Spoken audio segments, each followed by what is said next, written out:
Not gonna lie, I damn near just hit stop streaming instead of just hitting my normal button by sheer accident. Boy, would that have sucked.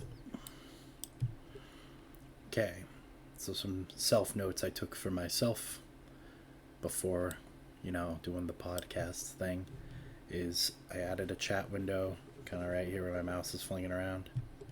That way, when I'm interacting with the chat and I post it on YouTube, it's still visible so people aren't lost on what I'm talking about and I don't have to restate the entire thing.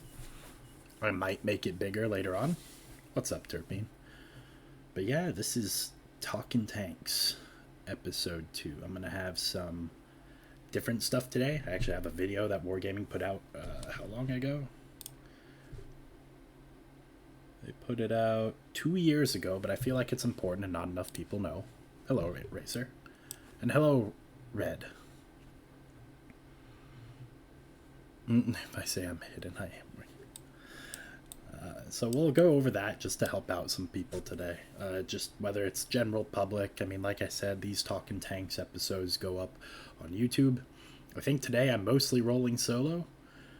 Usually Sturmhawk is here to offset me, I guess. Be the other voice. But I picked some things since I know he wouldn't be around that I wanted to talk about anyway, and I can kind of do it solo.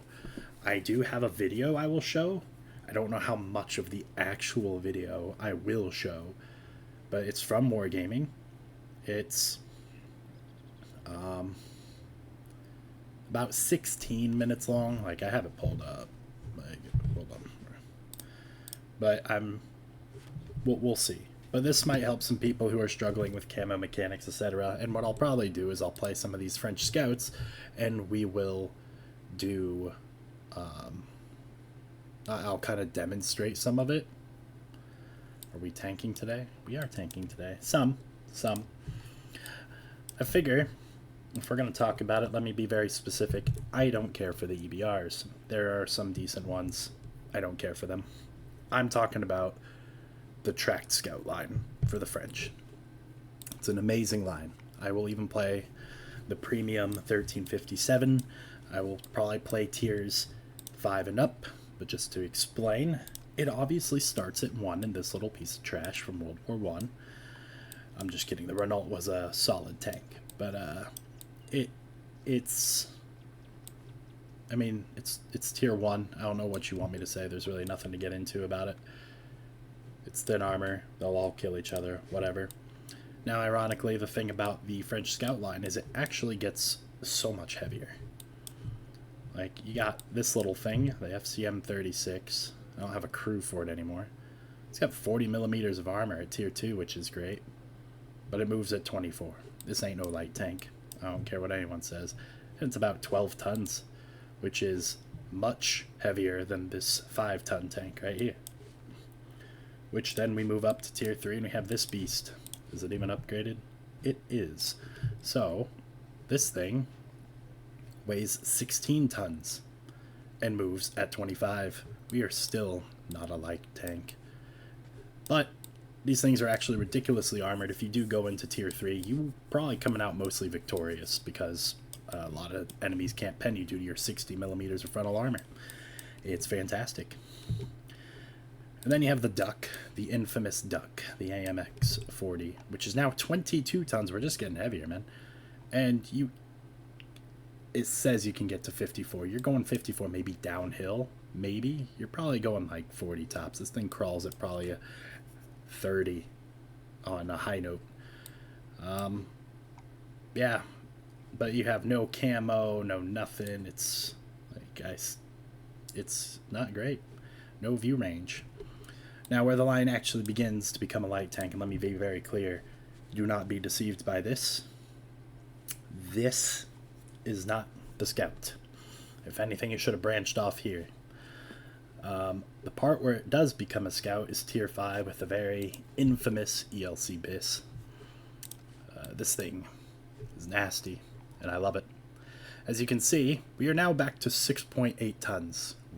We are light. We are not the 22-ton Duck. and we can actually reach our top speed of 60. I prefer the little gun. What I might do today is I will maybe play this one twice. It has two guns. Has the 90 millimeter, a lot more pen, a lot more alpha, but you lose DPM, your dispersion. I guess it says on my screen it's better. Your aim time's much longer.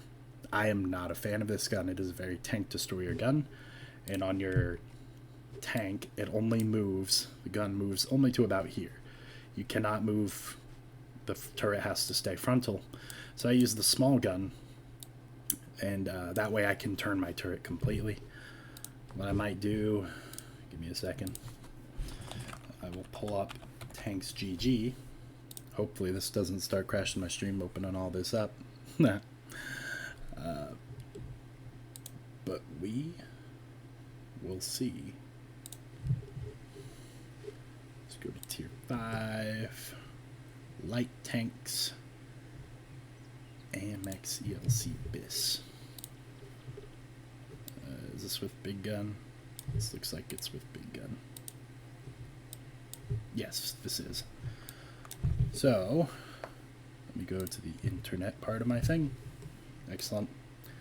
So this is the ELC BIS in its true form. You're basically, you are penable by anything. This is the tank destroyer gun, and as you can see here, the gun only moves like this. So I'm not about that life, you know. Like it doesn't get much better than this. So if you're trying to flank someone, this is about what you're trying to get your gun at, and that's not ideal. It makes it very awkward. Now, if we go and change the module to this gun. Oh, how do I do this? Oh god. Oh, down here. So we'll change to the second gun, yes?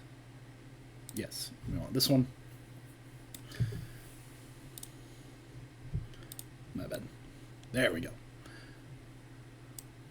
So when you get to this, as you can see, my turret now fully rotates because I have a smaller gun. It also fires much faster. My DPM goes up massively. Goes from 1,000 to about almost 1,500. So, in my opinion, this is the much better gun for the tank. Now, everyone has their own preferences, of course. So, this is what I like. I didn't care for the big gun too much because I feel like it has to be built more for gun handling instead of scouting. But this is what we'll get into. We'll queue up and hopefully we get treated with the nice map. Otherwise, I'm going to have to play very sneaky.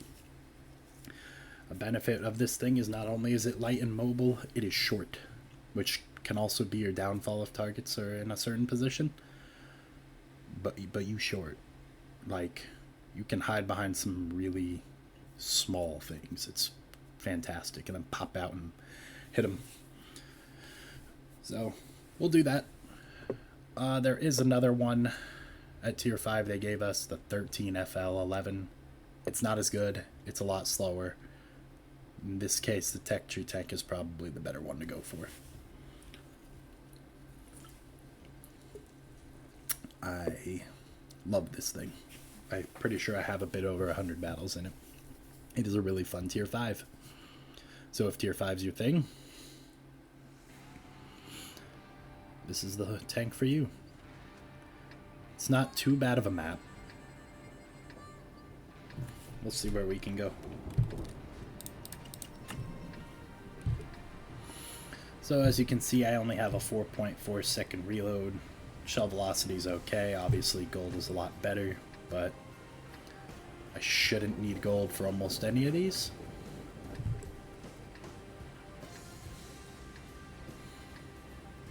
Another thing that kind of sucks about this thing is I only have 2 crew members in this tank. Very much like the Mana Core, except this would be the OG Mana Core. So there's a lot of high pressure on the crew in this one.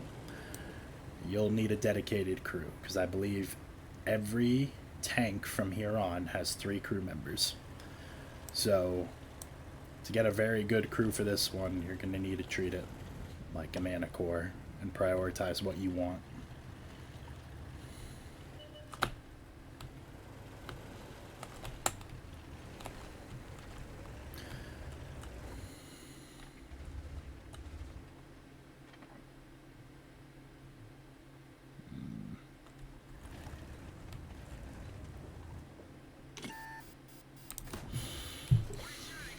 Yikes. Should have known better on that. Your hit point pool is obviously very low, as you would be a scout, so...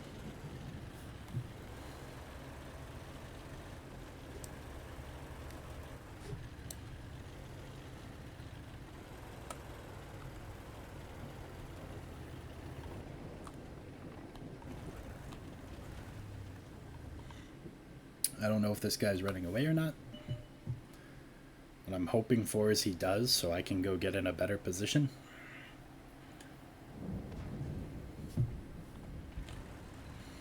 The issue is, I don't think I'll be able to see him unless I craft an angle here again. That's a risk. I already knew I went there once.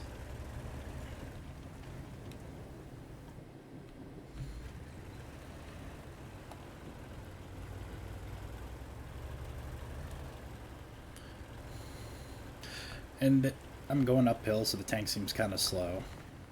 Let me craft some cover. I'm going to back up a bit, because I don't want them firing at me if they saw that.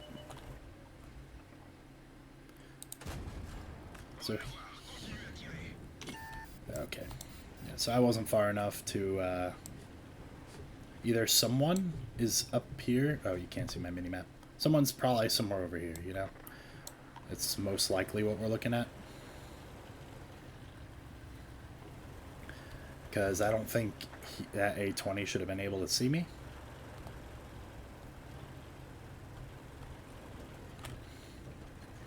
If I fired now, he'd totally be able to see me.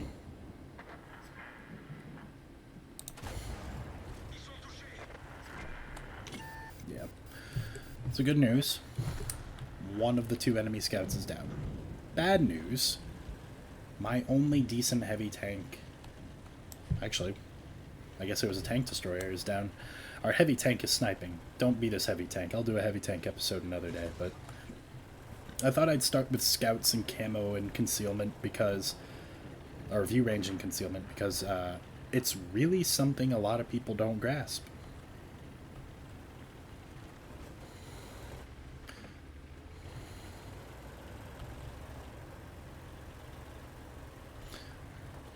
Like, there's people who go, how was I spotted? And it's like, because the ass end of your tank was hanging out. Or maybe there's someone nearby you didn't take into consideration. Like, there's a lot of ways to get spotted in this game.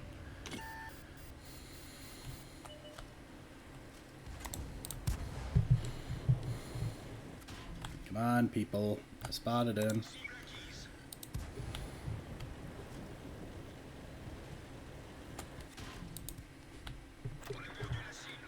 Well, that was very close. I'm now way lower than I ever wanted to be.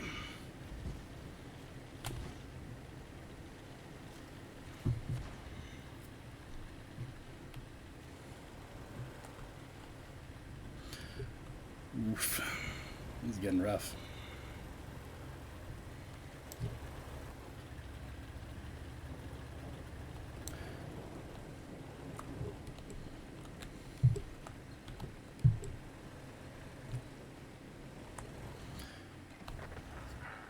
So right now I don't have a ton of room to like fire.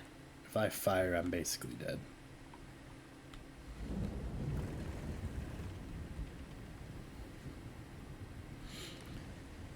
Ooh. So yeah, obviously you can make cover knocking down trees and stuff. It's risky. It's not risky for me because I'm stealing someone else's trees, but they don't expect me to be where I just got them killed. So...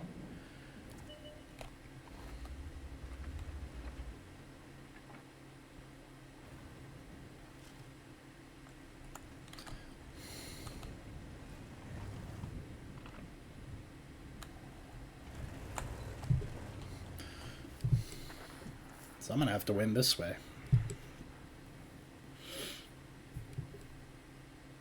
And the scary part is...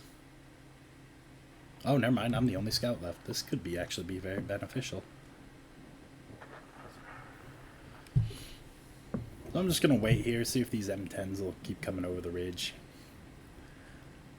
Because there is still 2 tanks that haven't been spotted. That is terrifying. And you know, for like a scrubby tier 5 game, I'd say this is a pretty solid game. Like, I made some risks. I paid the price. But that's just how the game is.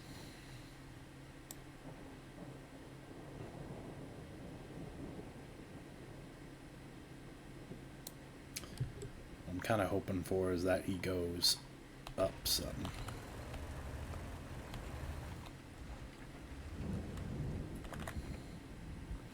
I'm going to load a gold shell because those KV2s can be pretty thick.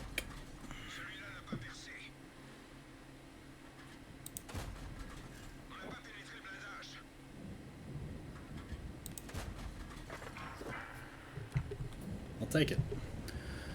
Not the most accurate gun, but I can fire quickly, which is beneficial.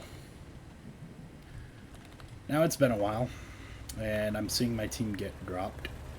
So I'm going to make my way back over here. Now this is risky, but there's Zadimka is killing off my guys. So someone needs to go see where he is.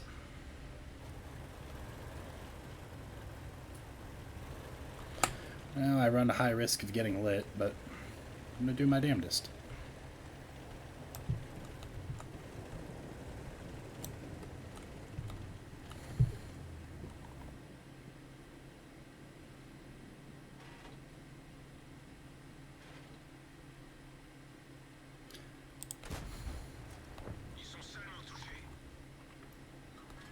Now, I wait till he's covered by bushes on my screen so he doesn't see me.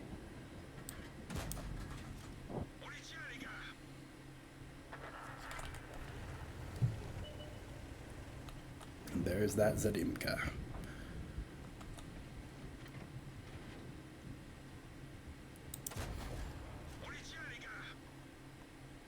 I waited till he was behind, like his viewport was behind the house so he wouldn't see me.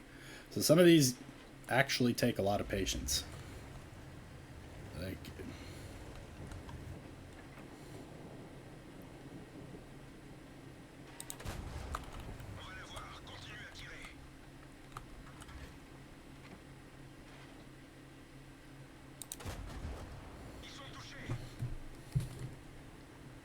but notice how I waited each time to fire until I know his viewport was gone. This is so he doesn't see me. It's a pretty blind tank by default. I've played that thing. It is blind.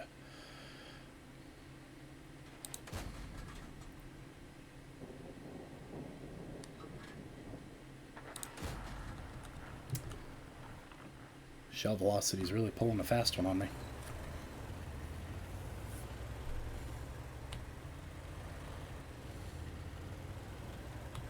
What I'm going to do is low crawl to my last position over here.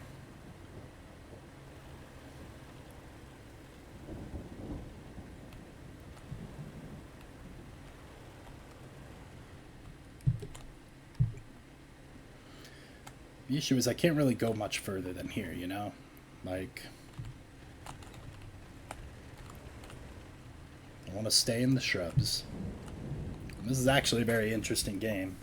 I wish my KV1 would, you know, I'm just going to assume he's a bot. He hasn't moved all game. So, we are just going to sit here and wait. I know where the Valiant is. I roughly know where the Semavente is. If he starts taking damage...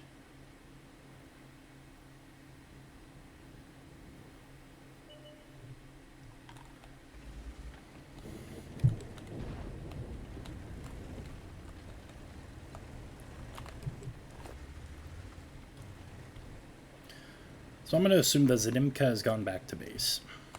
So I'm going to slowly crawl over here. Ooh, I was right. Notice how he can't see me? It's because there's several bushes in the way. Oh boy.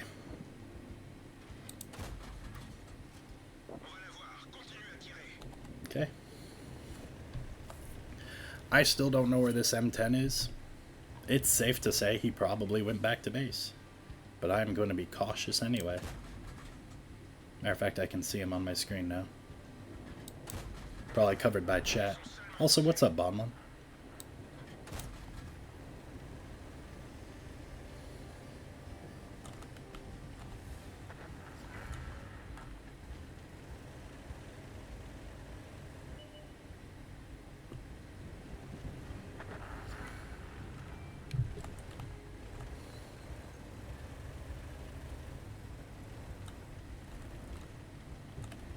I know the M10 isn't that fast. So, it's nice to see you. I feel like I don't see you as much anymore. Granted, I'm not gonna lie, people didn't see me as much anymore either for a bit.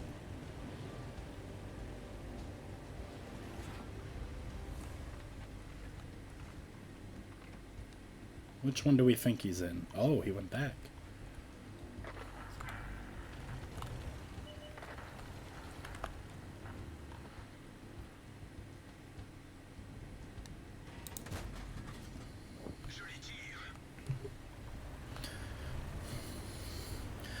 Well, I played a bit cautious, but I've been low health all game, so the fact I've been 56 health and, you know, I have 2,500 combined, I'll take it.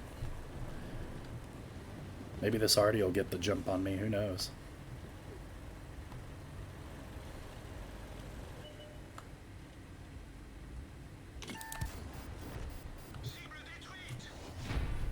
Oh, he was looking my way, that was scary. But yeah. As you can see, the camo does hold out on this. If you pay attention and you wait till your enemies are behind a bush instead of just firing ASAP, you prevent getting detected. I mean, I bullied the hell out of that Zadimka from, I don't know, not far. It wasn't that far at all. I wasn't paying attention to like the view range, but... And it's a glass one. I did about 2,800 combined, so... Not a bad game, considering I got knocked down to nothing really quick. As you can see on this, I picked camo, view range, and off-road driving, so I could get around on the terrain pretty quick. That's not a bad game. I think I could have played a little more, but since I lost so much health, I had to play it safe. Not bad. And that's the AMX ELC BIS in a nutshell. That was a decent map. It was just classic scouting. I have 48% camo with the concealed exhaust, vents, and almost full concealment crew. So I can hide really well. Like, it's hard to spot me if I'm holding... It's hard to spot me, period, but it's really hard to spot me if I'm holding still. So, yeah, that's that. It's a thin tank. I have 0.39 dispersion, less than ideal, but I can fire often, which is very ideal.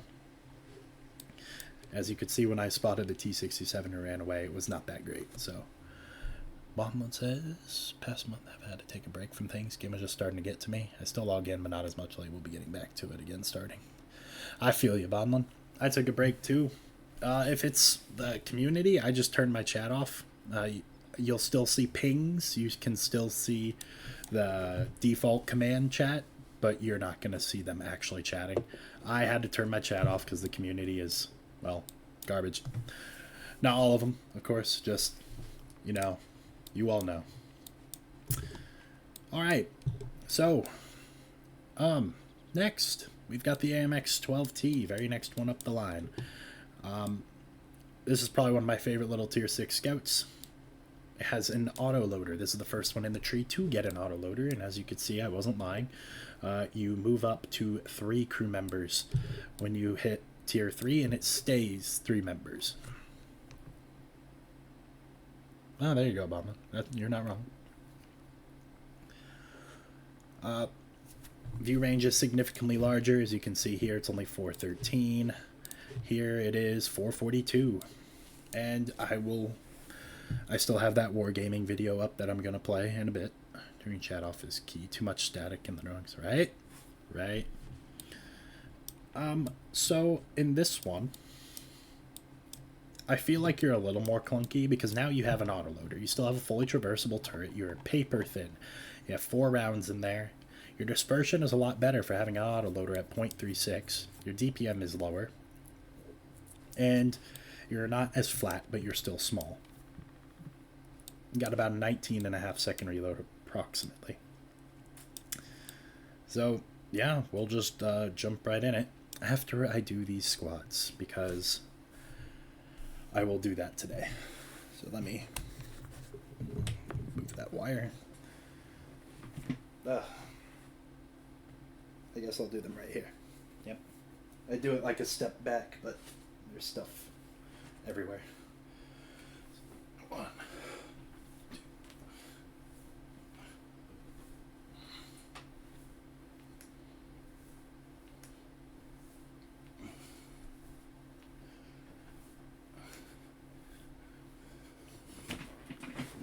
I would advise to not let me do too many of the workout things, because I do record this as I'm going, and I'm going to have to cut out parts anyway.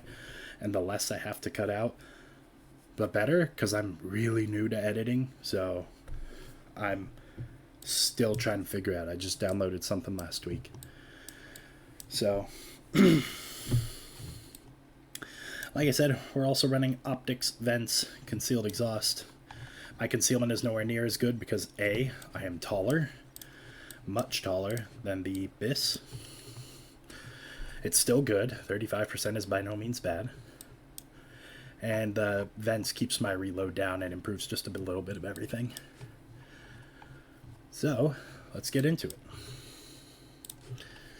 The AMX 12T. Breaking up sitting, worst position for your back. I mean, yeah. I don't mind a few here and there. It's just I had to figure out this program last week, and it was just terrible. Speaking of terrible, yeah, this map is terrible. I do not expect this match to go well, but we'll do what we can.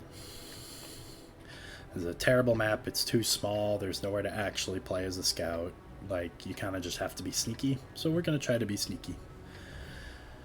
The great thing about the French tracked scouts when we get to the AMX 12T is you become assassins. So basically, if you can't scout, your gun is now your best weapon, and you have to use that instead of your vision. You have to flank, unload, and run away. That is your goal. So, I'm going to try to craft an angle.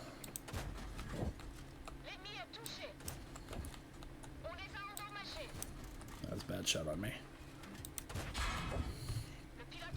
The issue is that's a very exposed position, so you can't stay up there too long. But that Crom isn't too happy with what we did.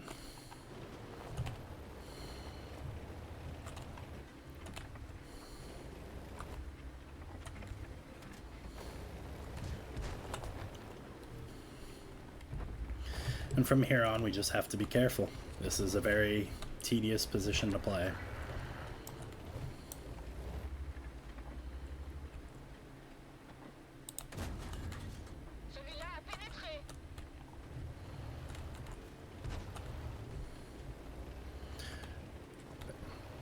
Crawl got approved for transport. That's amazing. I'm happy for him. If he comes back around onto tanks, let me know.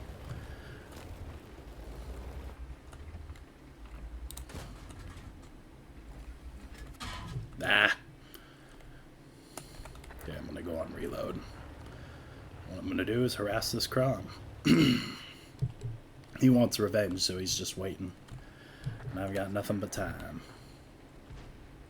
Yeah.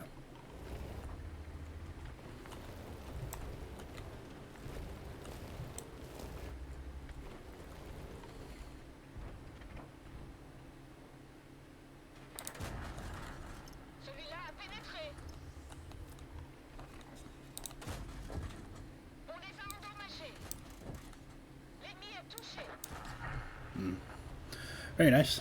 So right now we're just protecting this area, doing the best we can. It's not easy by any means. This is a very poor map in my opinion.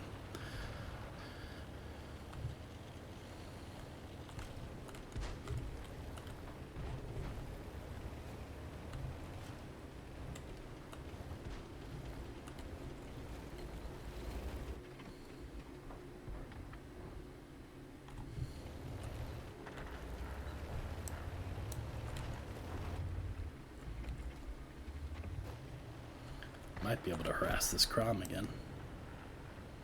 Might.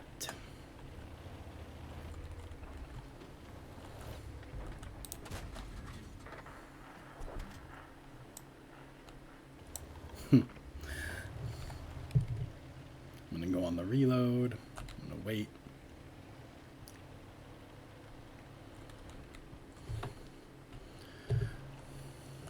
Oh, he has been. He's just been drained so much from working his regular 3 times. Okay.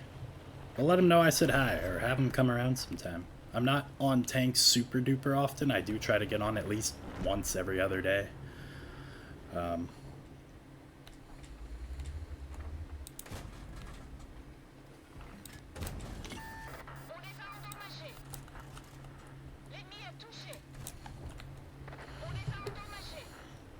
So this is obviously a loss. I've done everything I can. I really have.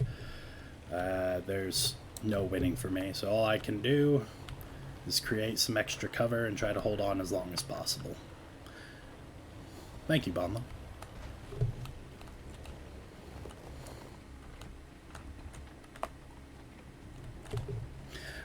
You can't look down over the back. I guess that's a weird feature to bring up, but it is true.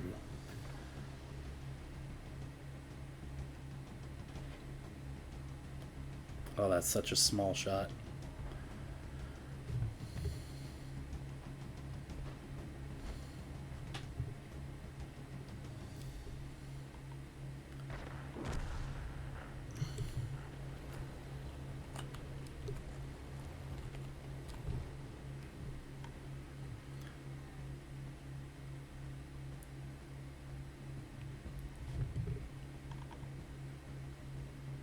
Can't look up very much either. That's another downside to this tank.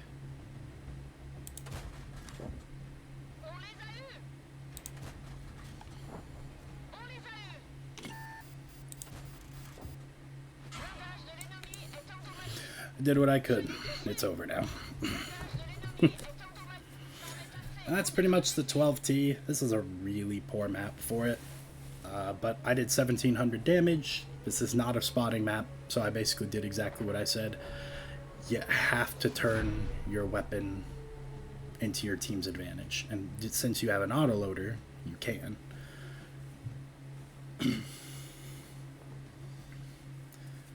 Now, that's about as good as it's going to get in terms of a bad matchup. I mean, I suppose I could have been a little more active in trying to hit people, but I think I was doing pretty good as is. Yeah, I was top damage. There's not a lot I could do. This guy got away with murder. Good criminy. Excuse me. So we're going to do the tech tree one next, the 1375, and then we will do the premium one, the 1357, both excellent tanks. I believe they use the same crew, so I have to live as long as possible, or at least fill in the gap. As you can see, it's just a little more refined version of the 12T. And now you are the 1375 with a 75mm. I pretty much run the same loadout on almost all of them at low tier. Once you hit tier 8, I run CVS, but it's optics, vents, concealed exhaust. As you can see, my crew's pretty much the same. Prioritize view range, brothers in arms, camo. I have a 37% camo rating, 353 view range, so I have exceeded the max view range, which is 445. So, what that means is basically every meter of view range I have past 453 is like having CVS, if that makes sense. So, like, every point after that helps me see through camouflage. I don't know by what percentage. Maybe the video wargaming has that I will be showing you all later can tell us. But yeah, it's pretty much the same tank. As you can see, I'm mostly gold loading because I think the gun is horrendous on this, especially when you're meeting tier 9. So I am running a predominantly gold loadout. It is very possible I was working toward a second mark of excellence. Yep, that's probably right. So gun isn't great. Top gun you get, you're still using a 75mm, but it has only 144 pen. It is not ideal when you're meeting those tier 9s. Gold pen has 202. So I do keep a couple normal mags just in case, but for the most part I'm spamming gold on this thing because it's just less than ideal. Like this map. So the issue I have, and this is just a little off topic, I don't like facing anything. Tier 7 shouldn't be able to fight anything above tier 8, because once you hit tier 8, tanks have the ability to use CVS. And how fair is it that they can see through that much camouflage and I can't? Like, that's just unfair. You can't use CVS until you hit tier 8, and I still think that's unfair. Anyway, we're going to do our best. I do not know what I'm going to do here, if I'm being honest. As you can see, the reload for the autoloader is much shorter. It's about 12 to 13 seconds, which is quite nice, and that's with a full trained crew with Brothers in Arms. I do not run food on most of these just to be safe. I don't want to be in the SP1C's way, so I'm just going to go over here. Now the issue is the Charfouteur could easily outspot me. This is a very less than ideal situation. Oh shit.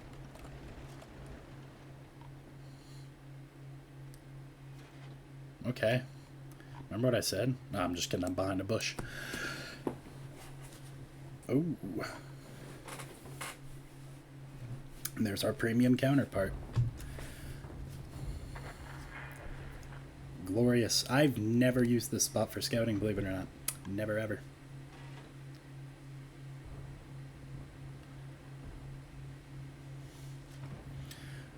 I think I mainly use right here and right here. Oh, there's the rock, yeah.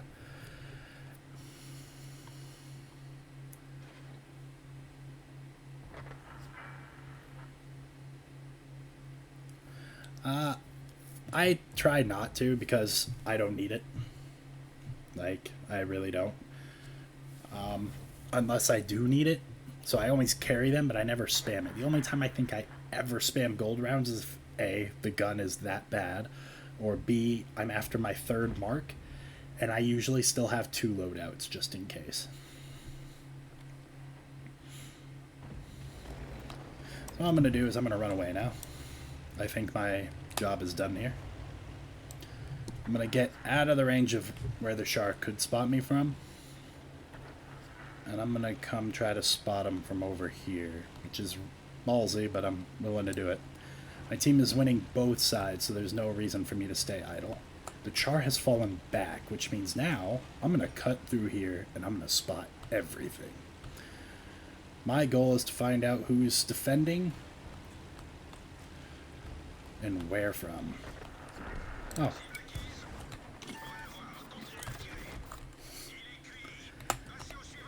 And with a tank like this, you'll get sweet ammo racks like that.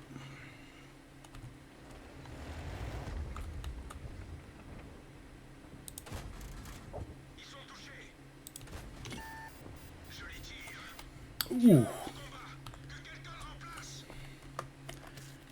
Yeah, now we're in a bit of a sticky situation.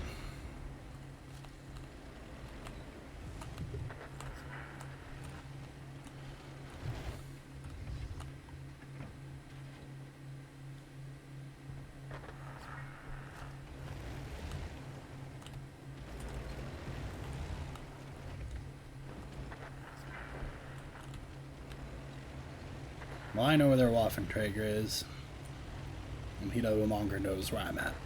So I took a pretty big hit, but you know what? I successfully got that scorpion, and pretty sure someone else somewhere over the rainbow also killed. I don't know. Kind of distracted.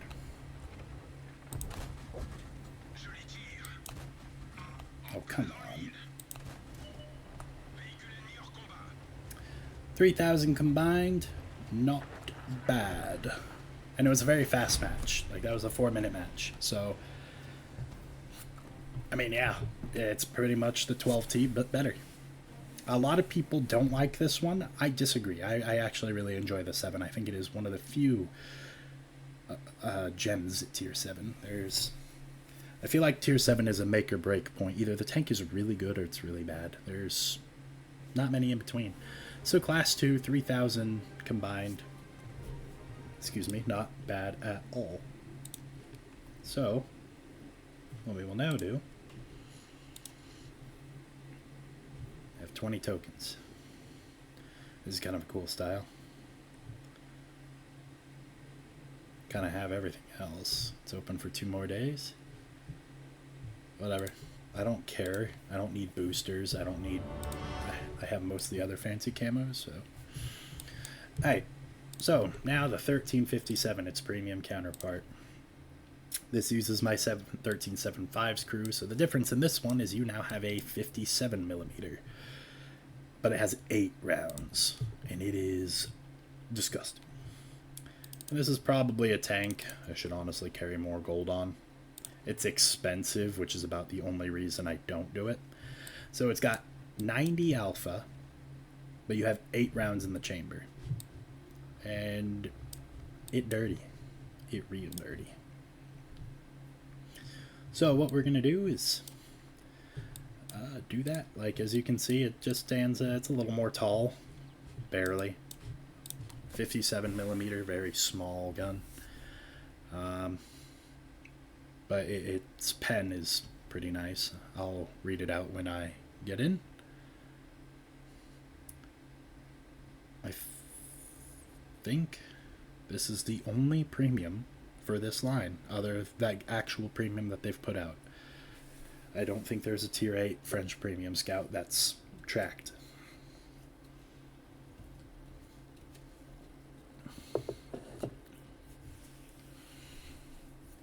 I actually don't know my view range on this one either, but I think when I hit about tier 8,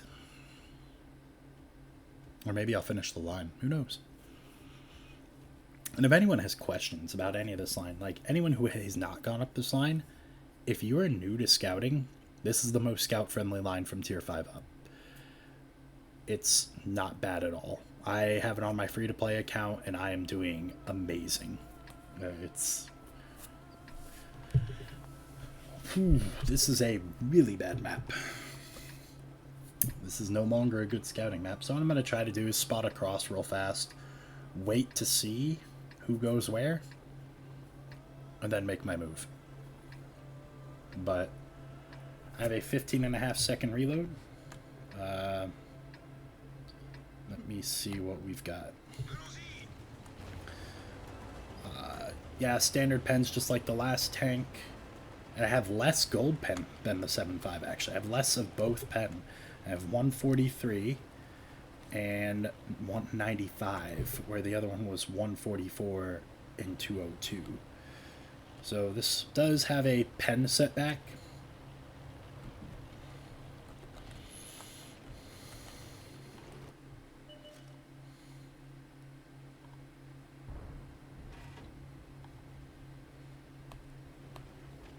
I don't trust it. It's quiet. Too quiet.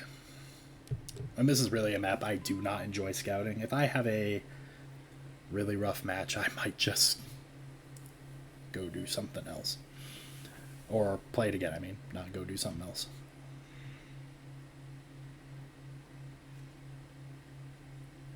Now the thing is, I don't want to give the advantage to the other 57, who's either here, here, or here. I want to have him make a mistake first so I get the upper hand.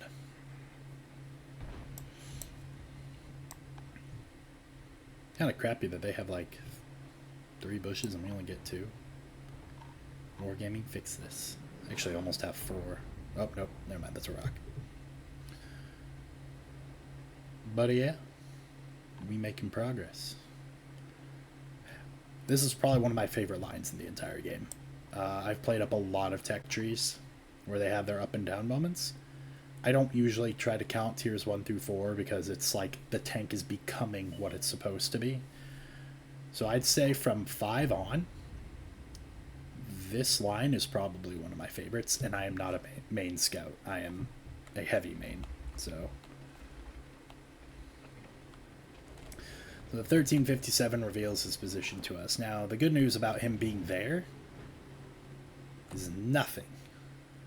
The good news is that I didn't go into the basin, otherwise he'd have all the shots on me. But now I have the upper hand because I know where he's at, and he has no clue where I'm at. And then, again, this is a terrible map. I do not care for this map at all anymore. I only like fighting on the north side of the map where you can't see where they put all the rocks for the heavies down there. I like that because I've always been down there as a heavy, so it's nice to see that they're reinforcing it for heavies, because this side is definitely not for heavies. I don't care what they say.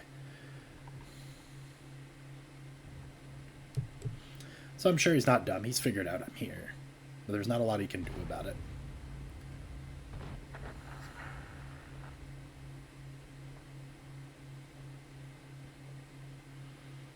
Now what I need to get ready for is probably to fall back. Ooh.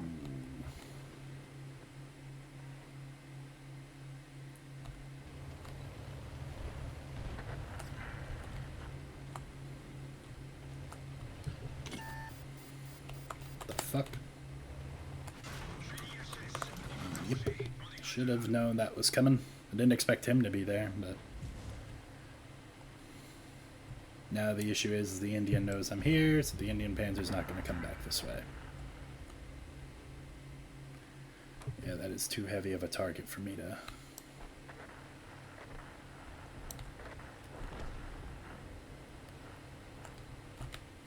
Okay, well, I'm getting bored, and this is just not going for me.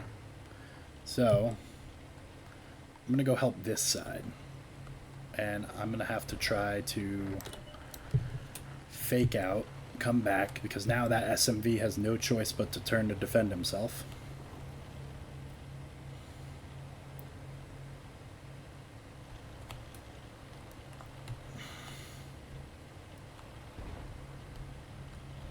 Which I am correct.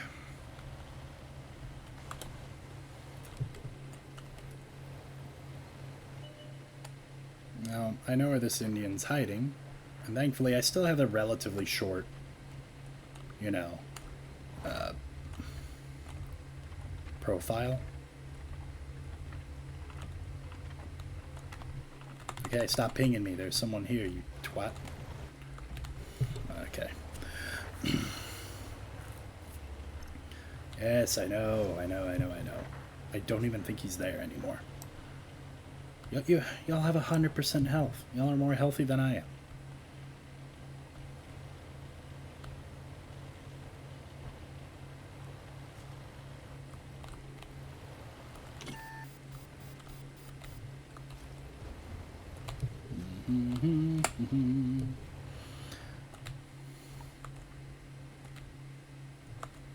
Now, the mistake he made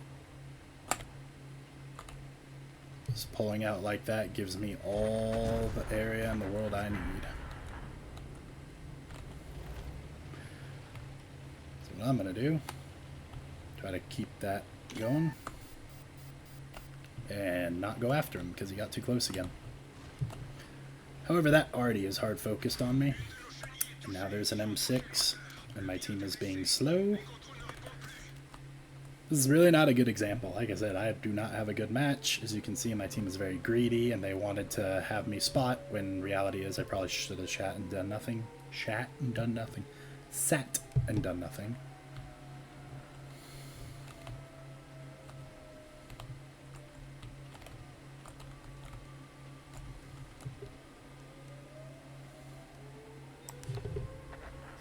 93% of your health, dude.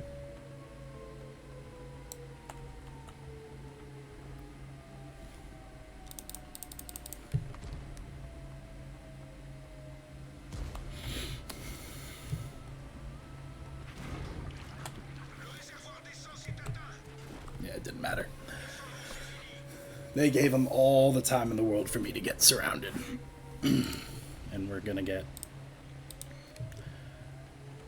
Yeah, we lose. Yeah, bad match, bad game, bad team, very unreliable. This guy is... shit. Do not care. I hate that map for scouting. I hate a lot of maps for scouting. In my opinion, Wargaming's tried their absolute best to annihilate scouts from existence, as most maps are horrible for scouts because the meta is heavies.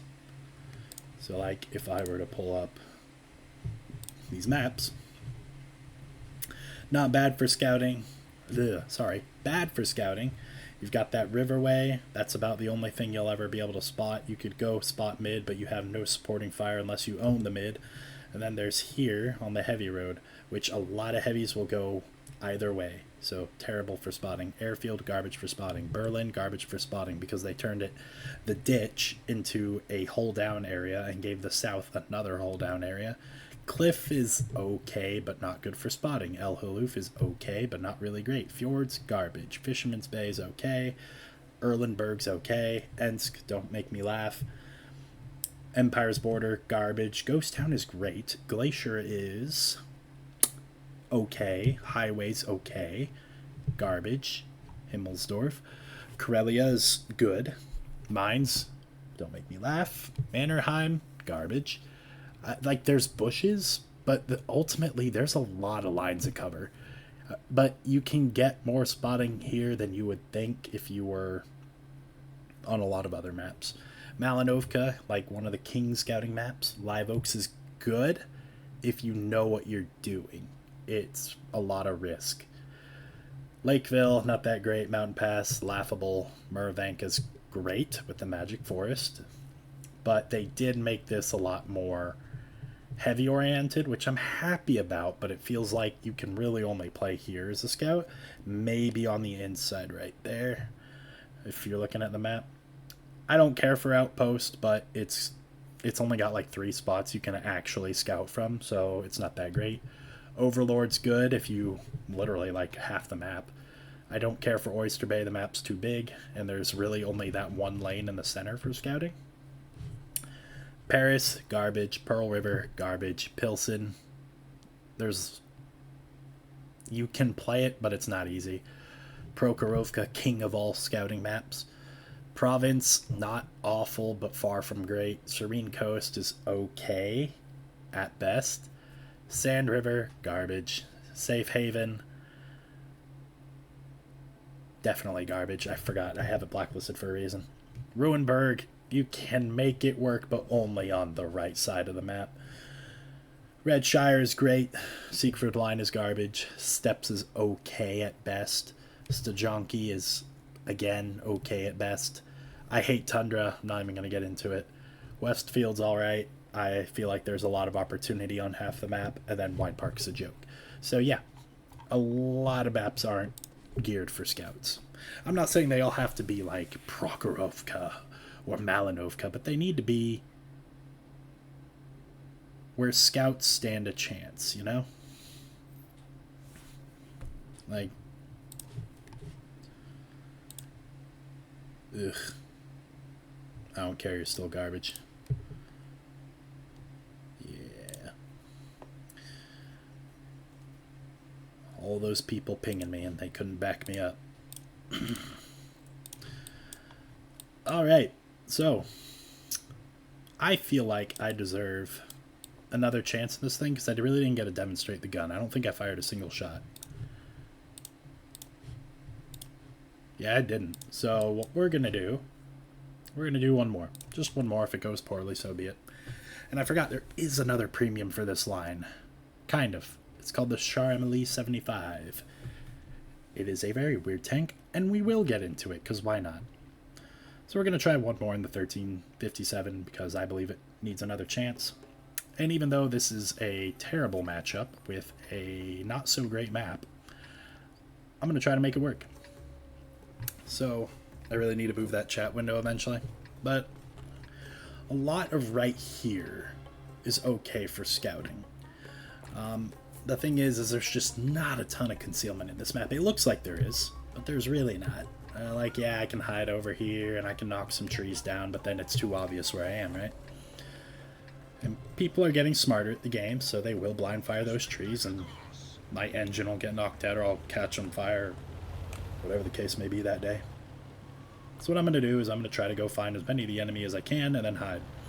Or get in a decent position where I can see the enemy move while hiding. This side of the map's not really good for scouting unless you're just cresting a ridge and going down. There is no concealment. So basically, the faster of a scout you are, the better.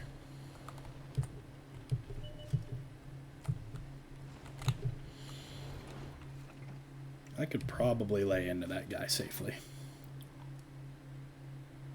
Oh, I so badly want to.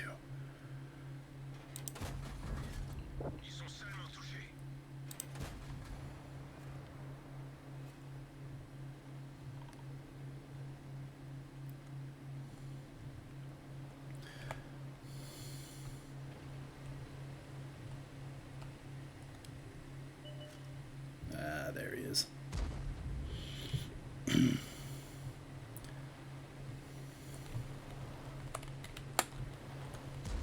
This Hellcat's gonna get me lit. I gotta run. When you're a scout, let me be very clear. If you see your scout doing something, do not get right fucking next to him. That is so detrimental. Because if you get spotted and you stupidly get behind me, I'm dead. And then, boom, you just lost your best, choice at vision. Like, you're not going to see anything else the rest of the fight, and then you die because you wanted to be an asshole and sit right behind or right next to your scout. It is crucial you leave your scout alive, even if they're a bad scout. A bad scout's better than no scout. Debatably, I mean, if you have a better medium who's got a scout build, then by all means I'd rather have that, but I'm not going to play that game of, oh, let me sit right next to this guy, because that's what I should do. No. So what I'm going to do here is I'm going to get awful close to the enemy base. And in case I get spotted, I need to be able to run. Ooh.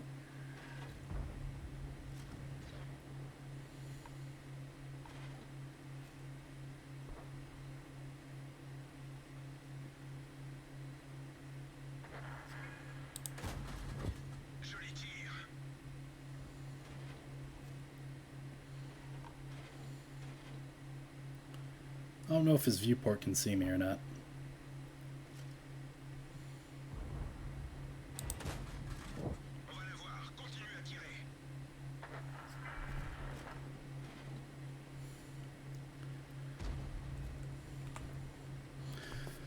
So right now, I'm giving my team as best vision as I can. The issue is I may have gone a bit early, and I've got a tier 7 who's appears to be suicidal, and the rest of my team is still clearing the hill. So this is early, but I still have supporting fire. That Hellcat that took my spot, for example. I'm not getting a lot of this spotting, however, because that tier 7 is spotting everything. Ooh, back up just a little, dude. No, don't go down.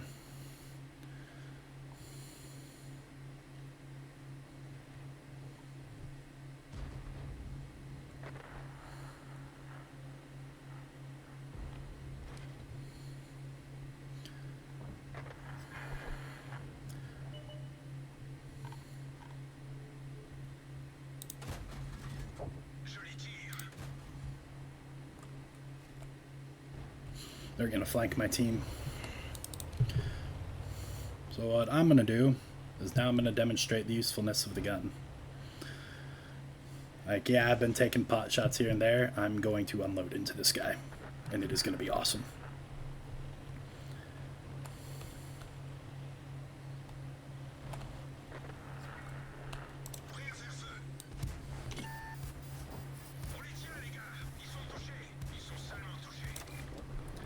And that is the deadliness of this gun. It is amazing. You sit there and you hold down your button. You have a 1 second inner clip, if that. It is insane.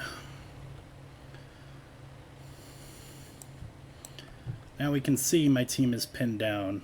Ooh.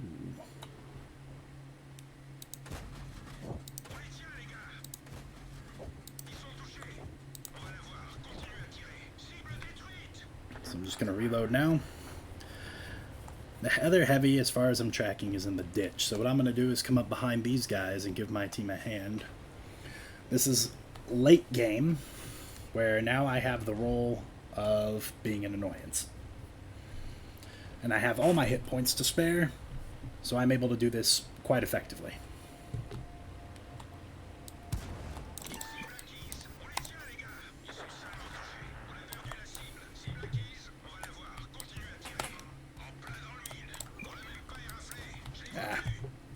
Okay, bad example. I kind of panicked on that E75, but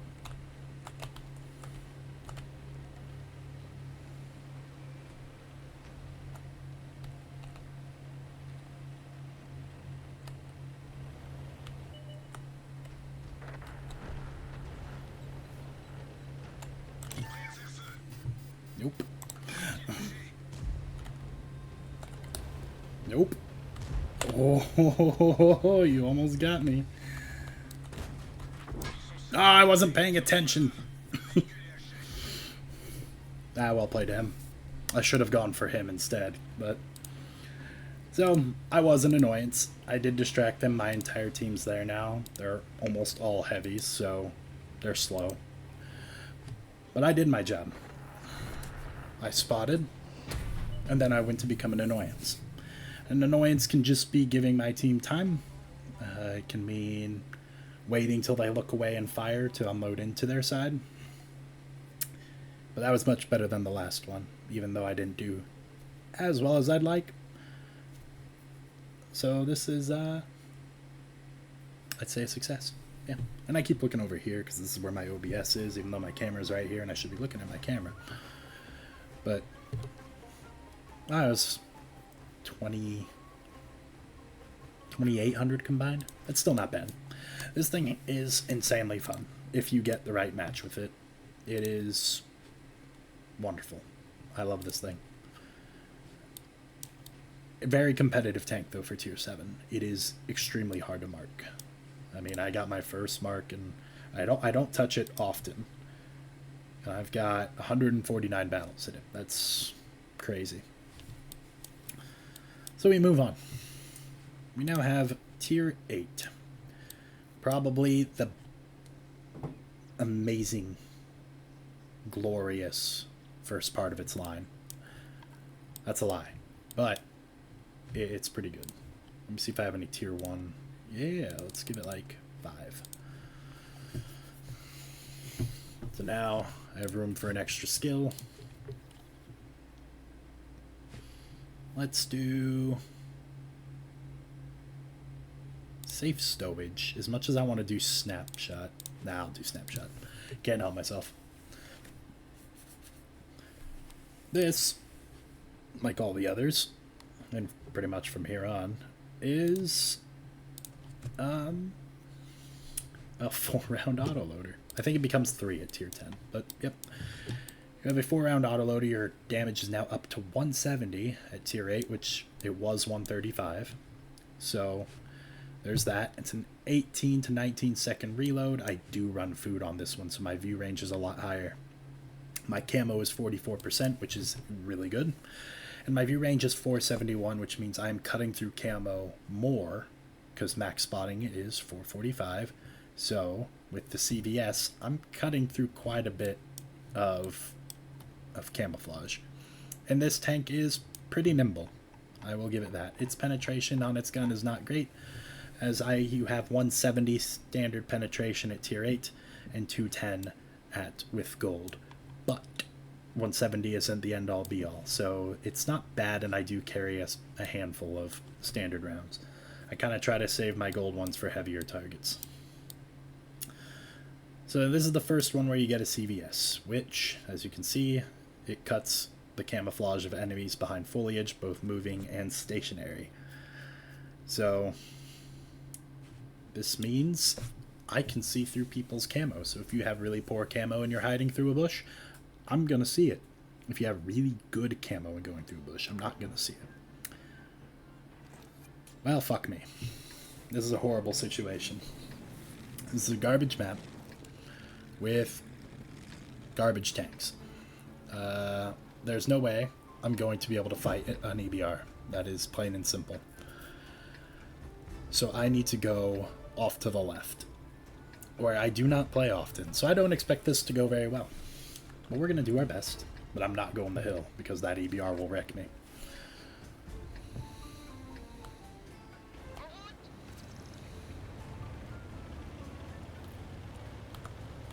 Really? Come on, dude. Don't cut off your scouts. Every second you delay them gives the enemy an advantage. Just... I'm already lit, so... Or I should have been lit. Oh, come on.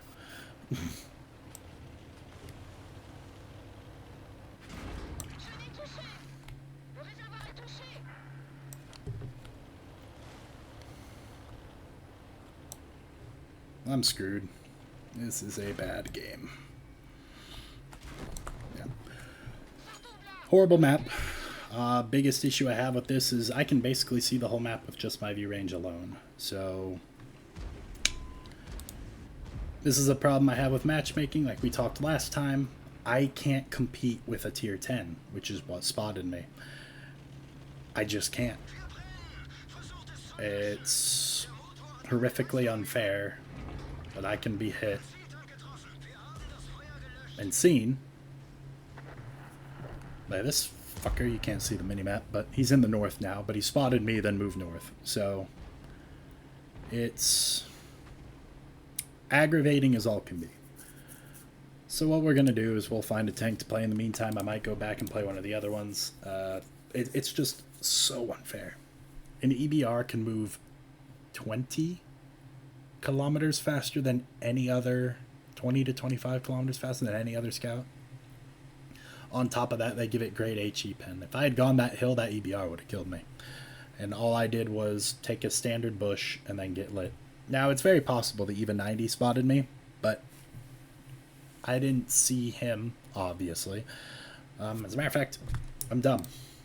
There is a tier 8 fucking track scout that I forgot to talk about, and that's the even 90. This little fucker. We'll talk about this instead.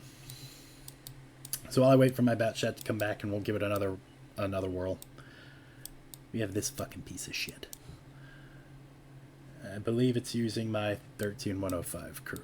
Now, this thing is broken. Its gun, horrific. Its penetrations are alright. Gun handling is horrible. However, its profile, its mobility, and its concealment make this thing invisible. This thing, I have 483 meters view range, I have 43% camo, and basically 44. But you can hide in the smallest bushes and not get spotted in this thing as long as you hold still. Hey, Sturgy. So, we'll give this one a go while we wait for my Batchat. And the difference between the Batchat and the ELC is definitely profile and camouflage. The ELC can easily be in a tier 10 match and act completely as a spotter and be fine. They will most likely live if there's no other scouts. However, the Batchat cannot. The profile is bigger. Even though the camouflage may be close to the same, it really isn't because profile. And we'll get into that when we watch Wargaming's video, when I'm finished with going through the tech tree and some of the premiums. I can't believe I forgot about this thing. It is the most broken tier 9 in this game. It is crazy.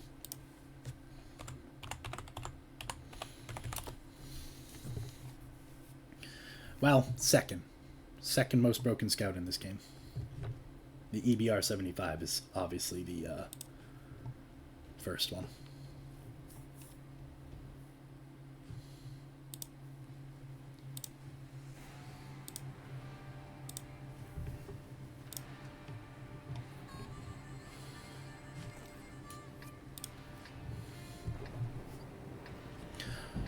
Alright, I can make this map work. We're up against formidable... Actually, I think I can outplay both of these guys. Maybe. It's gonna be tough. Upside. ELC still holds on to its 3-round autoloader. So...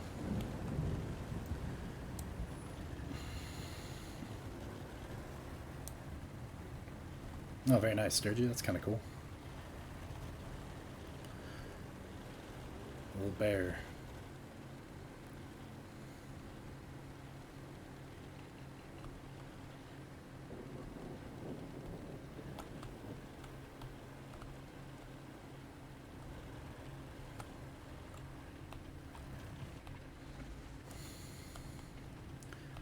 What I'm going to do is I'm going to kind of make micro movements up to the normal sniper spot.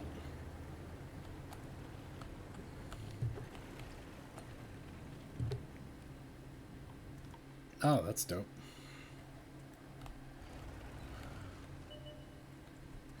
I'm gonna hold perfectly still for a minute.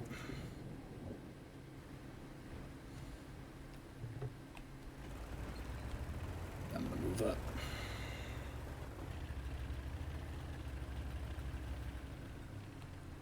My goal is to get over here so I can spot across the way.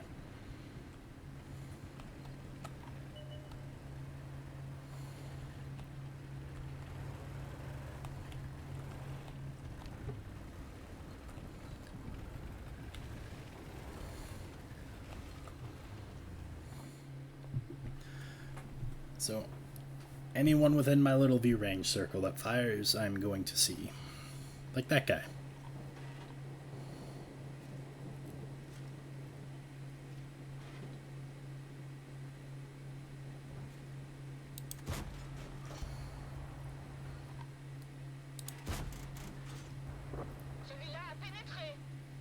And unlike the other autoloaders at this tier, for this French track scouts, you have 220 alpha, so you do hit a bit harder.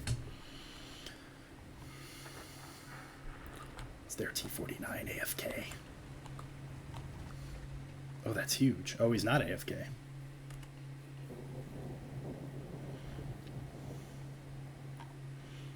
But my team is already advancing through the field, so this game is won. The only thing that they have to do is, like, we just have to find the T-92, which could be anywhere. T-92 is very formidable. A premium American scout. It does have wicked good camo, but its gold rounds are absolutely insanely expensive. So what I'm going to do is take a risk. I'm going to come up over here to this bush.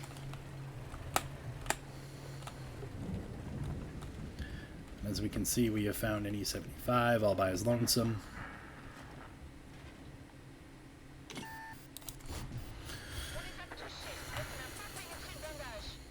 Is he looking at me? Yeah, he is.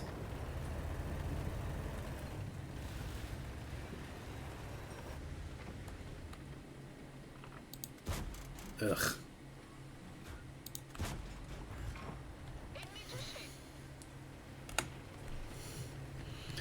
So in terms of scouting, this isn't probably the best example. The entire enemy team stayed at their base and is in the town right here. But this doesn't change the fact that I'm going to do my damnedest. I'm going to have to treat this like the 1357 and just be a pest.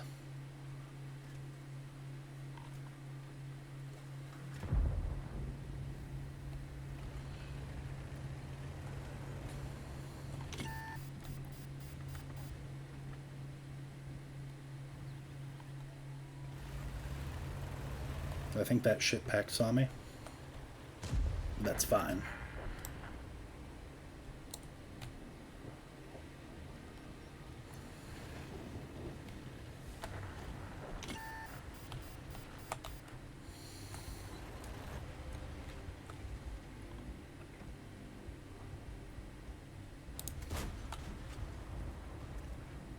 Dude's hard set on me.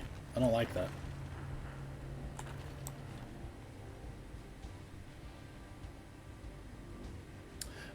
good teammate, though. He's making sure I don't flank his friends, or he's panicked for himself. But I'm going to assume he's protecting his friends, because he was very quick to come after me. Overall, this is an awful match for the ELC, even. I'm not going to play it down like it was like something that should have been better. It was just an awful match. But I did my best with the cards I was dealt. I think that E75 did make my life a bit more difficult. Oh yeah, thanks, man. Y'all like my Talk to Me Goose shirt? Oh yeah. It's actually ridiculously comfy. I love it. I'd buy it a size up. It does shrink. My only word of advice. So we'll do, I think, one more in this one, and we'll move on. The ELC also ridiculous sparking requirements, but it's mainly off spotting. I do have a mug as well. But that's the ELC EVA 94. I mean, it's sneaky. It's got wonky ass gun handling. The enemy team did not play in a way that favored how I was ready to play, which was to spot. They all stayed at their base, and then they were all in the city, and a tier 9 heavy made my life very difficult. So I'm just gonna try one more time. God damn it. I guess this is more favorable in terms of matchup. Kind of unfair, for the reason of the EBR Hotch cannot use a CVS and has horrific view range, so those EBRs are more damage dealers than anything.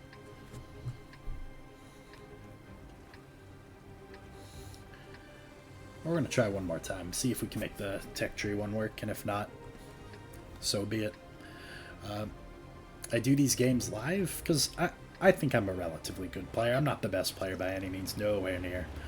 But I'd say I'm a good player. I understand the mechanics of the game, and I know what I need to do to get what results. But the thing is, it's still a team game, which a lot of people don't understand. Now, don't get me wrong. You have people who can, you know, do the... Oh shit, I just knocked that tree down.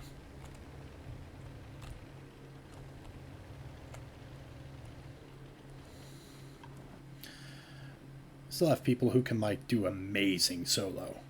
Don't get me wrong. But this is a team game. And you can do amazing solo, but it doesn't mean squat if the rest of your team doesn't do anything good. So I think they're telling me where the scout is. So I'm going to let them know. I'm going to go flush him out.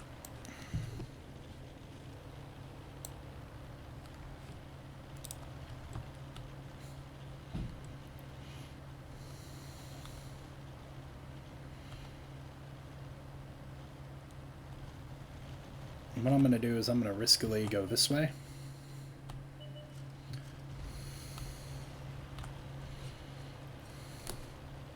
And then curve around. You know, the funny thing is none of them saw me. So I'm going to take this little bush right here. And like I said, that Hotch stands no chance.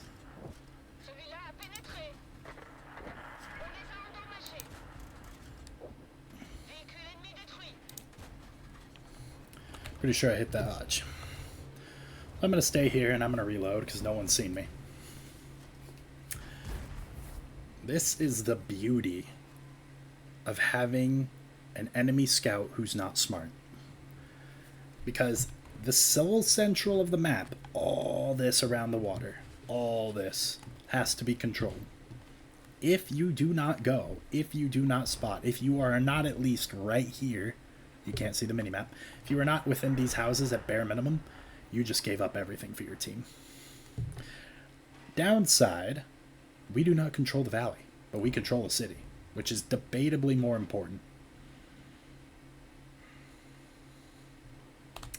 So what I'm going to do is, that guy's behind a rock. He ain't going to see me. But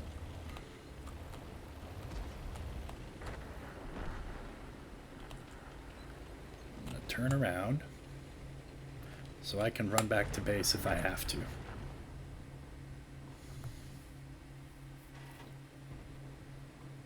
So what's his viewport look like? Oh, he won't see me.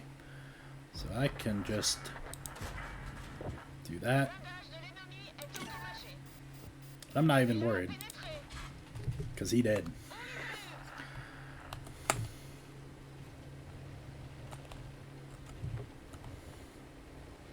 Now what needs to happen now is my E25 needs help.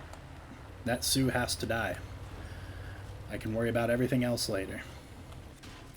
And there's that little scout who kind of let his team down. Not gonna lie. He is now stuck there.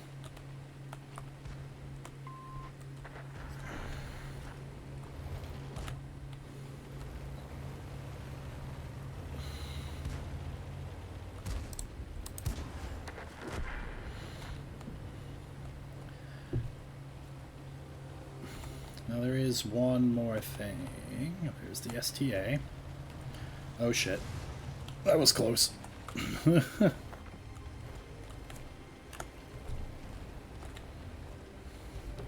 I am lagging just slightly, but not enough to actually kill my tank, I hope. So I need to find their Sturv, whom we've lost. I will be switching to gold rounds. Ah, there he is.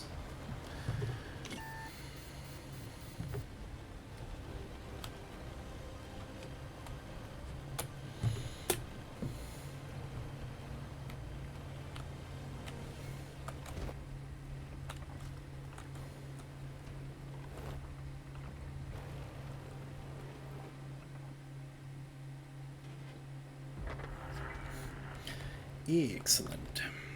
I'm going to reload my mag now because I'm not penning a VK100 with ease. And the enemy is indeed coming back.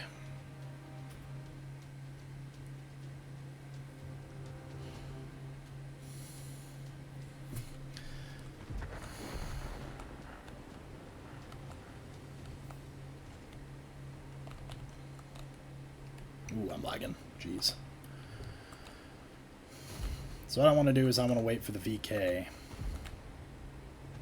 Actually, the Skoda's on reload.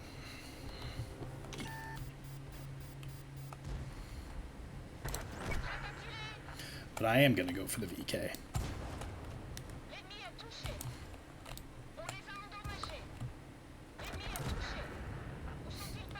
I think I hit his ammo rack and the Luva finished it.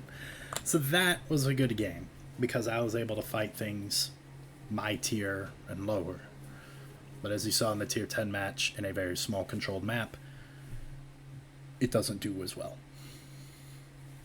But that was a much better example of the Batchat 12T. It's really not bad. It is a very solid tank. That was over 4K combined. I'm very happy with it. Excuse me. It's just an all-round good tank, as it's easily probably one of my favorites. At one point in the tech tree, the Batchat 12T was actually connected to 3 tanks. It had the 1390, the 25T AP, and the AMX30. So I had to play this thing a lot because I played back then and I could only unlock the AMX30 that way. Now they've made it a little more meshable. I do love the AMX30 though, but that's another day. So yeah, you've seen the little bushwanker already, and you've seen the Batchat 12T in action, and now we enter a lot of people's favorite, which I'm going to throw some crew books this way, because I did have to get a new crew for this tank when I bought it back, because it is a tech tree tank. So we're going to go with concealment. I'd say camo's pretty important.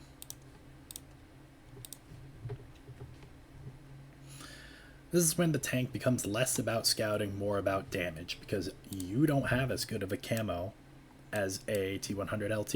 You don't have as good of a camo as a Manicore. So if you're faced up against one of those, it's about doing damage. It is no longer about doing spotting. Now, I only use spotting builds, but that doesn't necessarily mean anything. Tier 9 looks like all the others from Tier 6 on.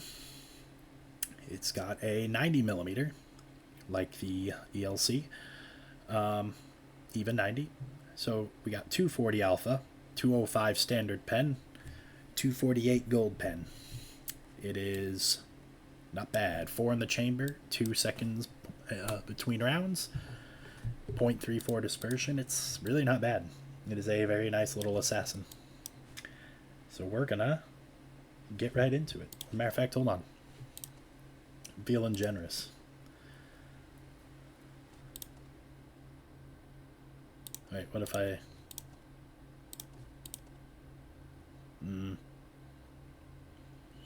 Scouts are very important for skills. So I'm just going to add these two, but I'm going to save the rest for whatever later on. But yeah, we'll get into this one. And I would say the tier 10 is especially a damage dealer. And we will get into that in a moment.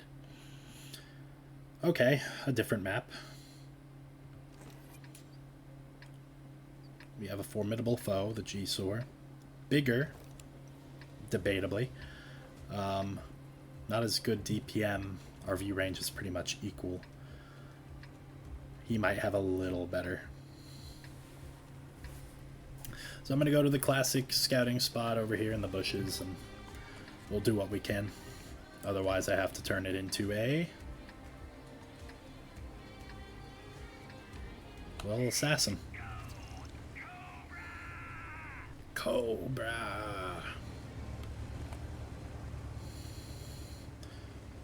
So we are nearing the end, and I will be featuring a video that was already done by Wargaming 2 years ago to explain how concealment and view range works in the game. Taking a bold move, moving through the open like this.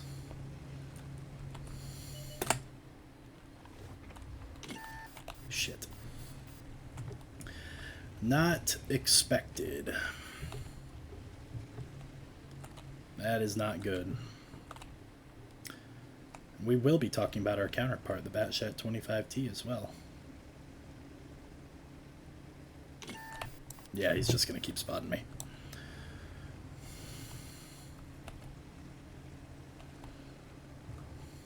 Alright.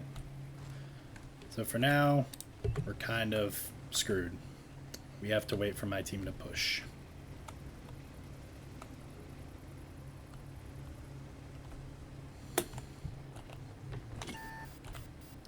Okay, so at this point, it's the G-Sor. So I have to find a way to flush him out. I guarantee he's probably right here-ish. There's a strong chance he's here as well, as there is a tree knocked down. So my job is to find out where.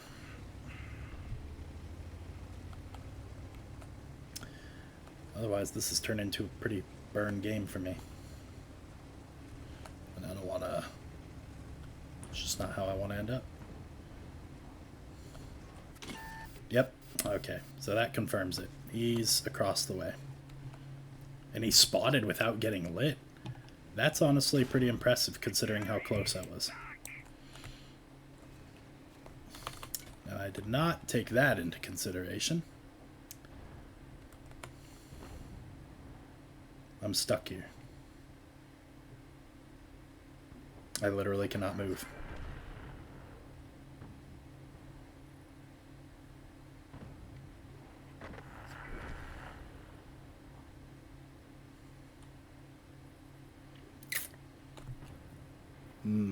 Not a good game for me. Like I said, I don't care for this map.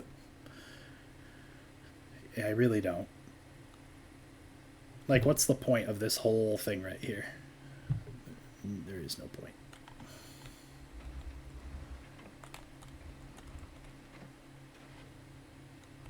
Okay, good. He's backing off. This gives me time to do my thing finally.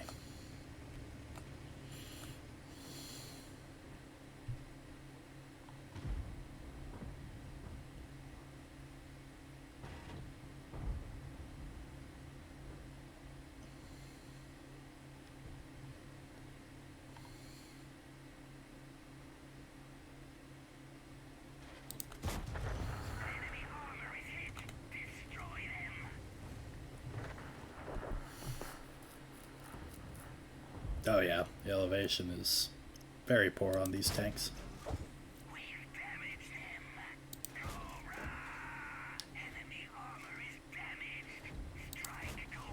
And as you can see, you don't need gold to go through the side of an E100 turret.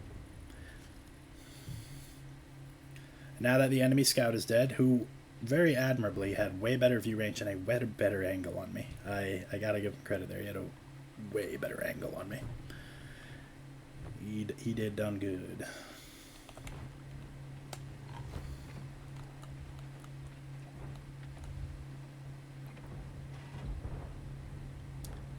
Do need gold to go through the 277 though.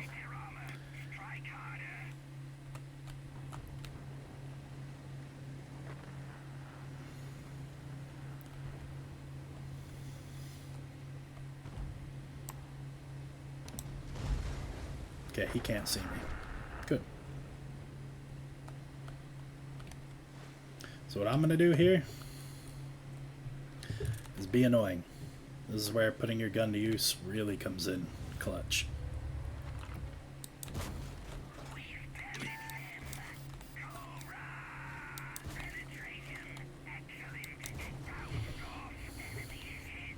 So now I'm gonna run away because that 277's coming after me.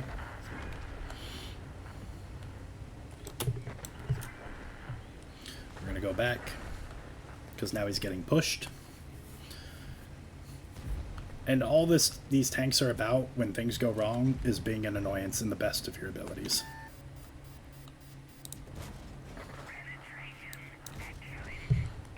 And look at that.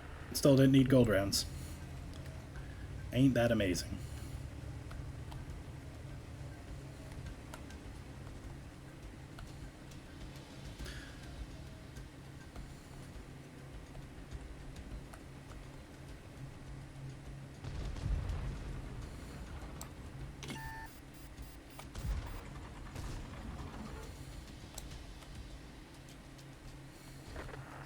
I'm probably dead.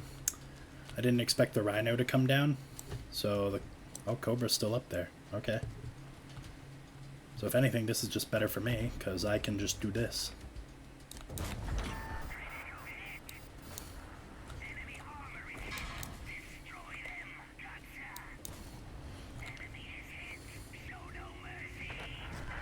Yeah, there we go. Classic. Things went wrong and I had to recover. Props to my team though. If they did not push that, it would have been a very different game. They pushed the northern flank, which is where the G-SOR was spotting me, and they found him. I could not see him. That man had a remarkable crew. Power to him.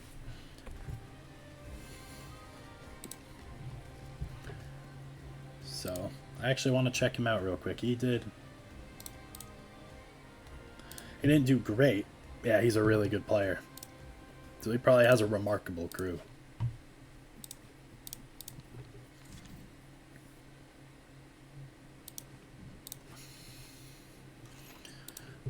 And now for the final one. The 13105, as its name suggests, it has a 105mm. You now have a 390 alpha gun. Your pen is less than ideal, as per usual. You have APCR standard rounds that have 234 pen, which is doable, but not great.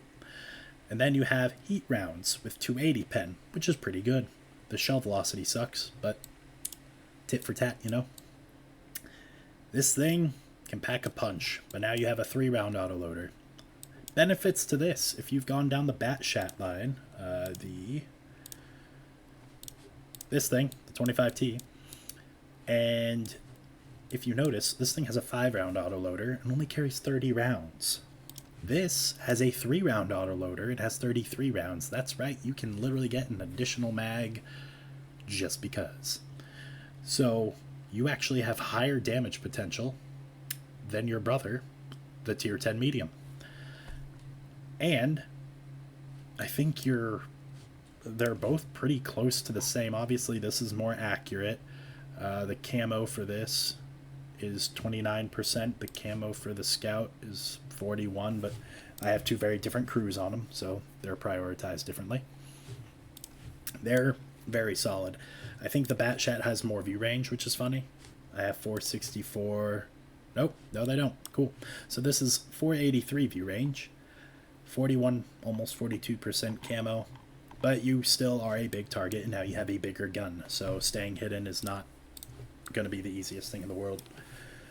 All the games have gone pretty well today, except a couple at tier 8 mainly. The Even 90 and Batchat 12T first match were pretty lackluster. But now, the creme de la crop, and that is the 13105. I love this thing. 390 alpha, and if you get all 3 rounds off, feels incredible. And remember, when shit goes wrong, you are now a damage dealer. A very sneaky damage dealer. You should be playing like a leopard. Obviously, don't be as far back, because you are a very ambush tank. You want to engage from close quarters. But if you can hit from far away, please do. But if you cannot spot, and you got to fight tanks like the Mana Core and the T100 now, you are not going to outspot them. Unless you make a borderline suicide play. You are a damage dealer. You are basically now a medium autoloader in a light scout's body. That's the whole thing about this line. It's learning when to be the other thing. Yes, you are a scout by default, but sometimes being a scout isn't what the team needs. If I end up on Himmelsdorf, I think I have a damage loadout for this thing, where I trade all my scouting stuff for gun handling.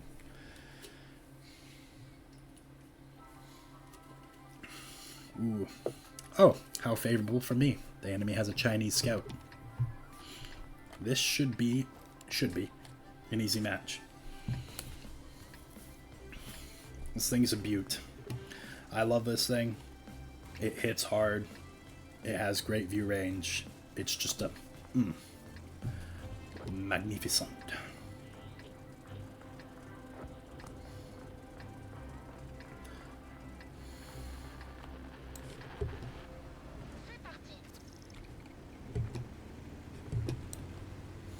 So what I'm going to do is I'm going to try to go through mid.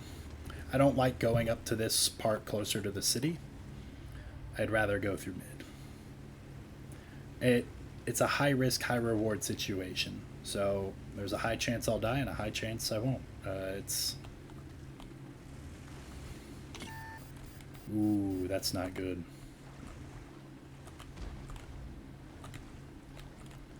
I don't know where the enemy scout is. But it was definitely a scout that saw me.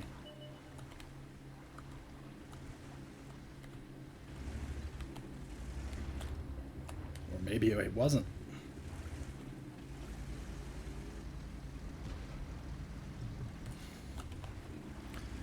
Is that the second time a Jetto is going to try to outspot me? So what I'm going to do is I'm going to wait.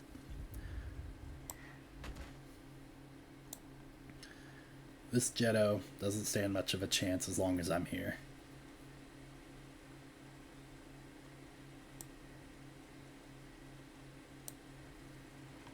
My team's about to flank because that Jetto didn't push proper. So if we own the south, we stand a good chance.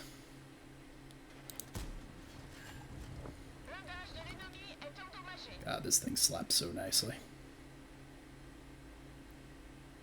Let's see, that pen kind of holds me back. Alright, cool. What I'm gonna do now is I'm going to rush in as fast as I can. I have to.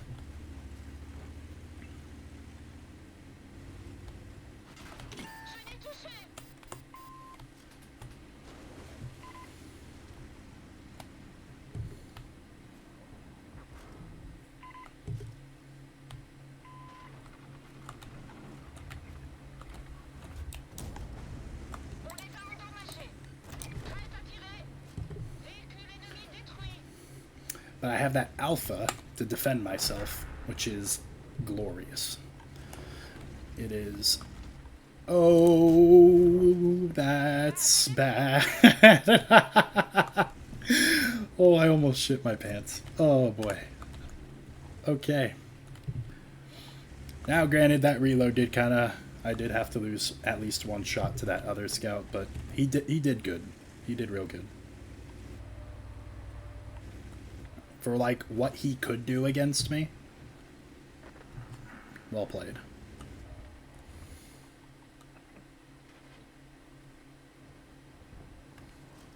Weird place to chill, bro. I'm for it. I'm all here for it, bro. It's fine.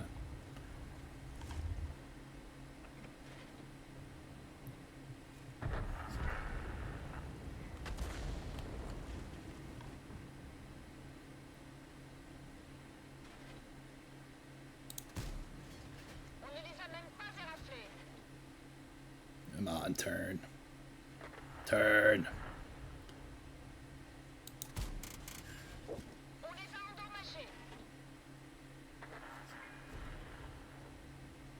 Turn again. Turn. Whatever. Okay, so now is the time for me to be a scout again. I need to go find this Jetto and Concept, and I need to wreck their lives.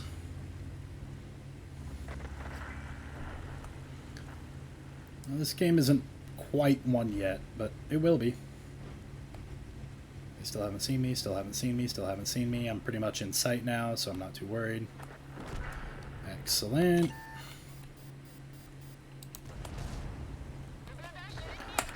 Okay, cool. He's going to take it.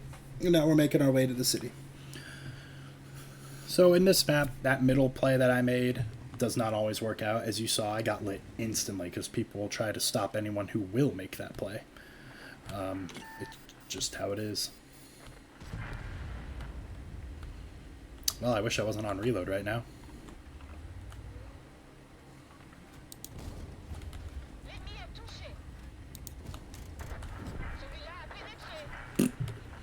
Alright, we're going on reload again and making our way toward the enemy.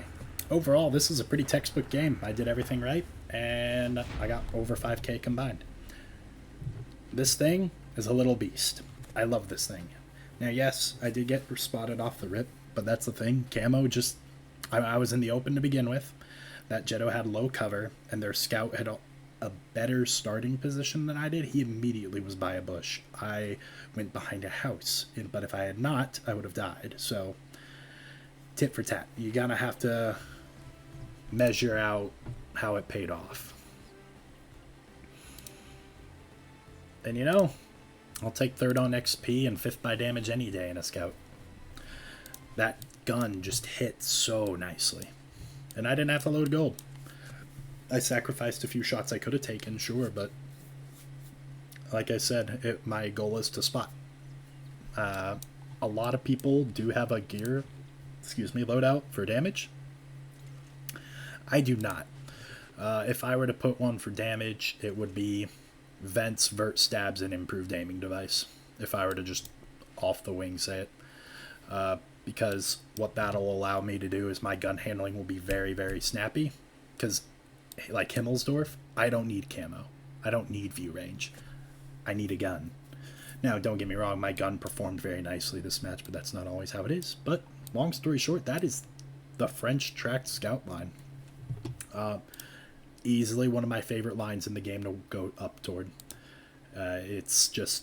From tier 5 up, it's amazing. I've showed you all the tanks. There's only one I didn't show, and I'm not even that worried about it. And it's the Char Emily. It's kind of its own thing. Doesn't really kind of click like the Even 90 and the 1357 do. It has a autoloader that's really weird, and it has a speed mode. It's a weird contraption, but it's not a bad tank. It's just a hard to play tank, if you asked me. So yeah, that's that.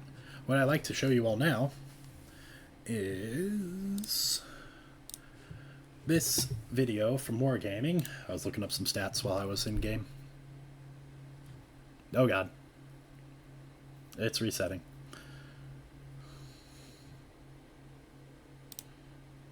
Oh god. Pause. No. Jesus. Give it a moment to load. My computer isn't meant to handle all this.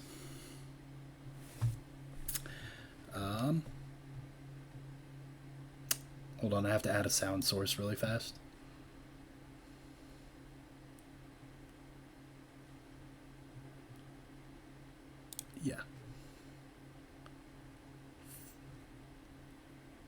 Oh yeah, I can just take an existing one. That's right. Hold on. Going back to the game real quick. Output. Copy. To here. Okay, excellent.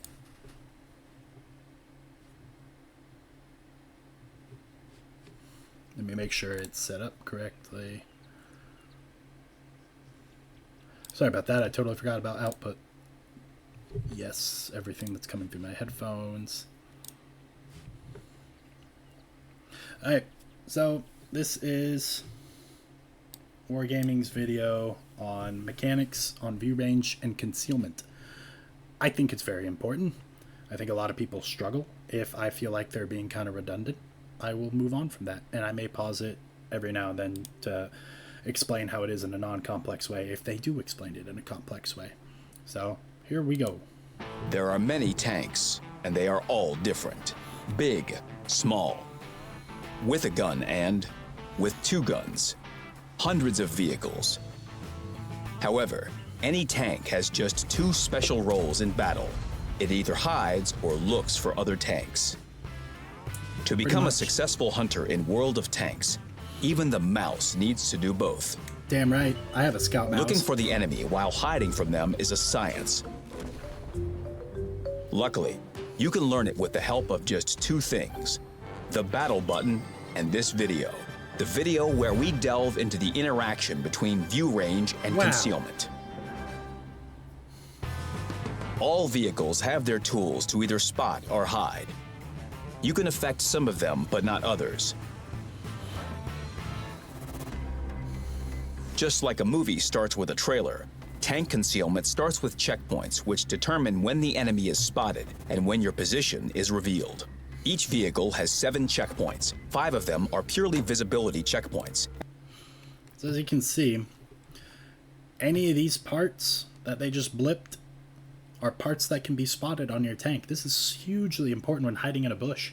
Now, granted, they're using an A100 for measure, but if your rear sticks out, if your sides stick out, if your front or barrel stick out, you're in for some trouble. You don't want to be spotted like that, so you have to make sure all your stuff is hidden.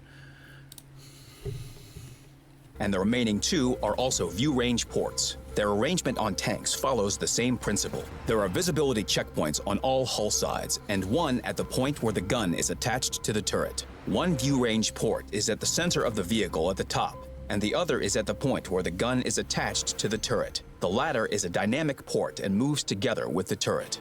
View range ports emit vision rays that search for enemy checkpoints within a radius of 50 to 445 meters. If the enemy concealment value is not enough to hide them, they will be spotted. This is also affected by obstacles. For example, destructible objects hide vehicles, but only until they're no longer intact. Indestructible objects and bushes hide vehicles so long as they are between you and the enemy. Vehicles taking part in battle, or their carcasses after they have been destroyed, don't hide your tank at all. We cannot see how all these checkpoints interact, but for the server, this is a whole web of events which inextricably links the one who spots with the one who is spotted. The vision rays from the view range ports hit only the visible checkpoints of the enemy vehicle. The number of emitted vision rays is limited only by the number of enemy vehicles in battle. This rule works in the opposite direction as well. Knowing how this works is valuable information in real battles. If you need to spot the enemy during a skirmish, many do it this way. They show their checkpoint first when their view range port is still behind cover. So they are dealt unnecessary amounts of damage, though deservedly. But you can avoid it by using the knowledge you've just received. As we now know, there's a dynamic view range port in the turret that can spot enemies from behind cover. In this way, you can remain hidden and keep your precious hit points. You should always keep this in mind in positional fights. So that's huge. I wasn't 100% tracking that one. So you can use your gun's port by swinging it out to see enemies. That's how I probably get spotted around a lot of corners. As a heavy tank player, you think I would have known that, but I'm always peeking with my gun anyway, right? So what would it matter? I think the only one where I don't is the mouse. But that's huge, so I would definitely jot that down if you didn't know it before. That's massive. Just remember that not all gun mantlets can withstand hits. True.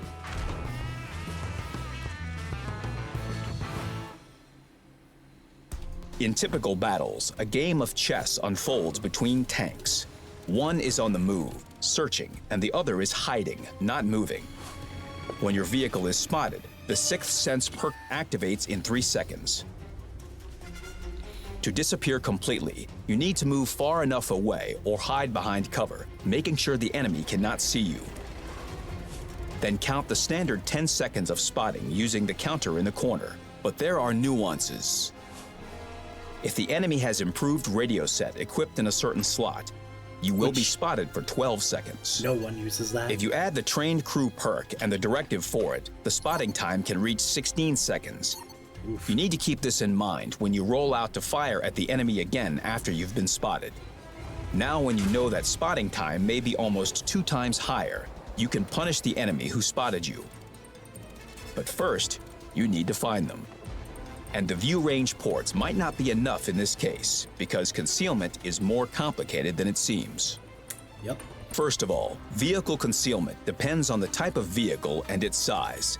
You can view and compare the characteristics of any vehicle in the garage. Light tanks are stealthy scouts. They are small and fast and produce less noise. Their concealment values on the move and when stationary are the same. Which is the amazing. concealment of tank destroyers is on par with light tanks, but only when stationary. When on the move, they lose a lot of their concealment value. It's important to know if you're a TD player.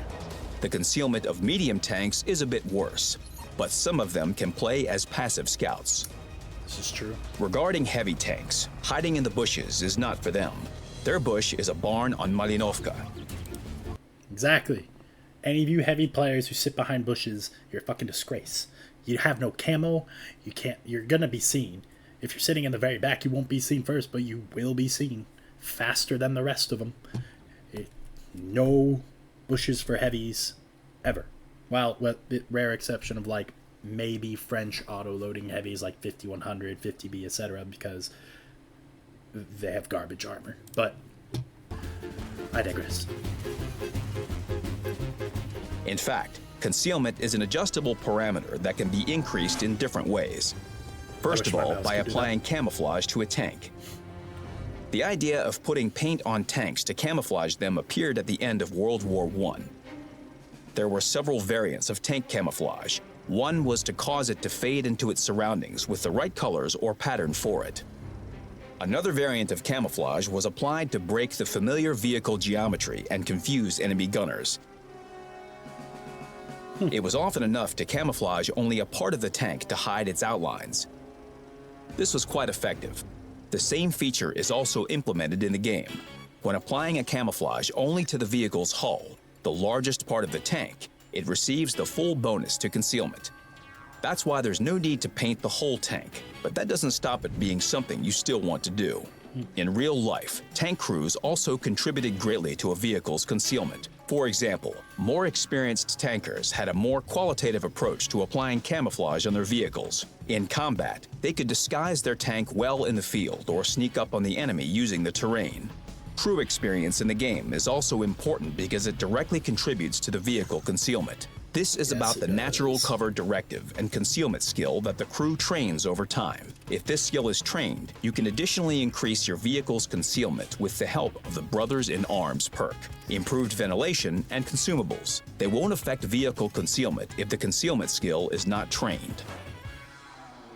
Equipment also helps to improve the tank's concealment. For example, camouflage net. Just like its real prototype, it perfectly masks a stationary tank.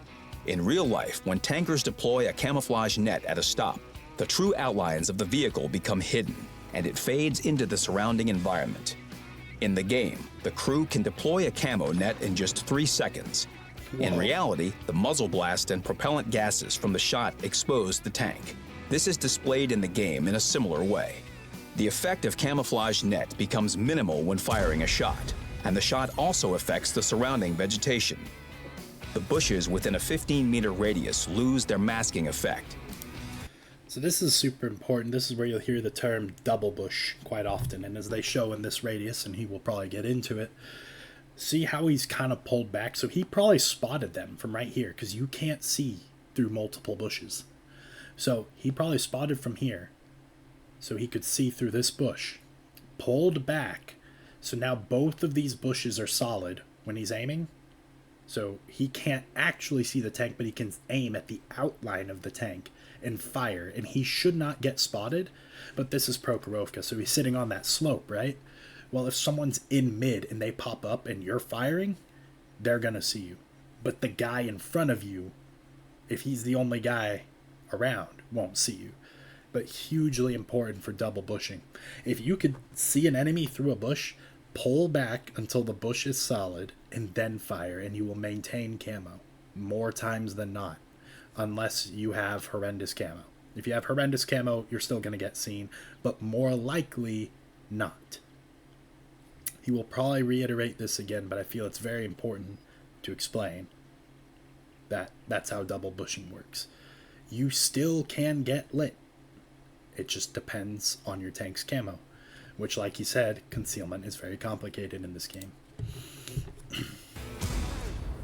You need to keep a greater distance from such vegetation in order to maintain the concealment effect when firing. You can measure the distance using sniper mode. If a bush becomes non-transparent, you're at least 15 meters from it. Yep. Low noise exhaust system also increases the vehicle concealment. In real life, it was the whole set of measures to reduce. So to be very clear, concealed exhaust is way better than camo net nowadays. Unless you're in something like a siege, like a Sturv with a siege mode. The STRV, it can move side to side without breaking the camo net. Any other tank does not. Camo net's basically rendered useless nowadays unless you're playing an STRV, and even then, concealed exhaust might still be the better choice because it improves your camo on the move and holding still.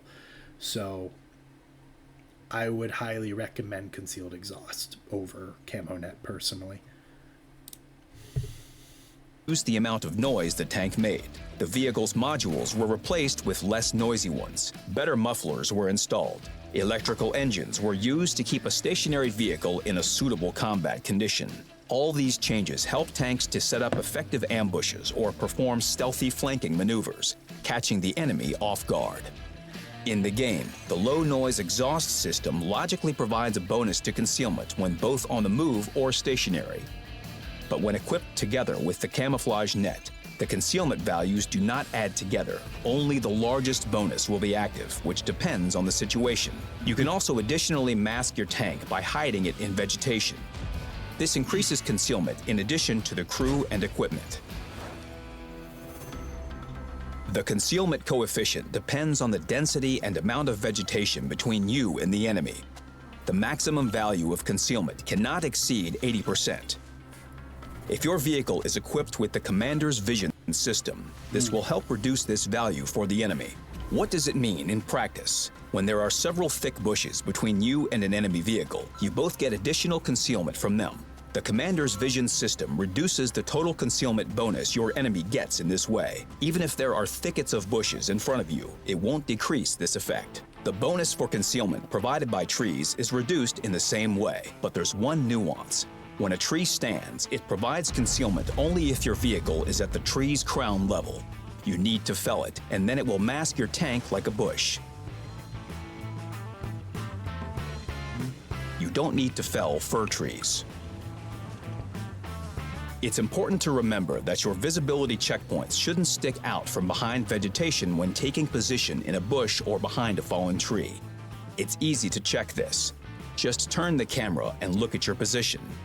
But what if a bush is not what it seems? And indeed, this is the case on the server side. The bush has a slightly different shape there, and this shape is used to calculate the interaction of vegetation with the vehicle's visibility checkpoints. Concealment in a bush is not affected by the location of your visibility checkpoints inside it. Just make sure that they are all hidden behind the bush in relation to the enemy to not get spotted accidentally. Another unique feature of the Commander's Vision system is the reduction of the enemy vehicle's concealment on the move.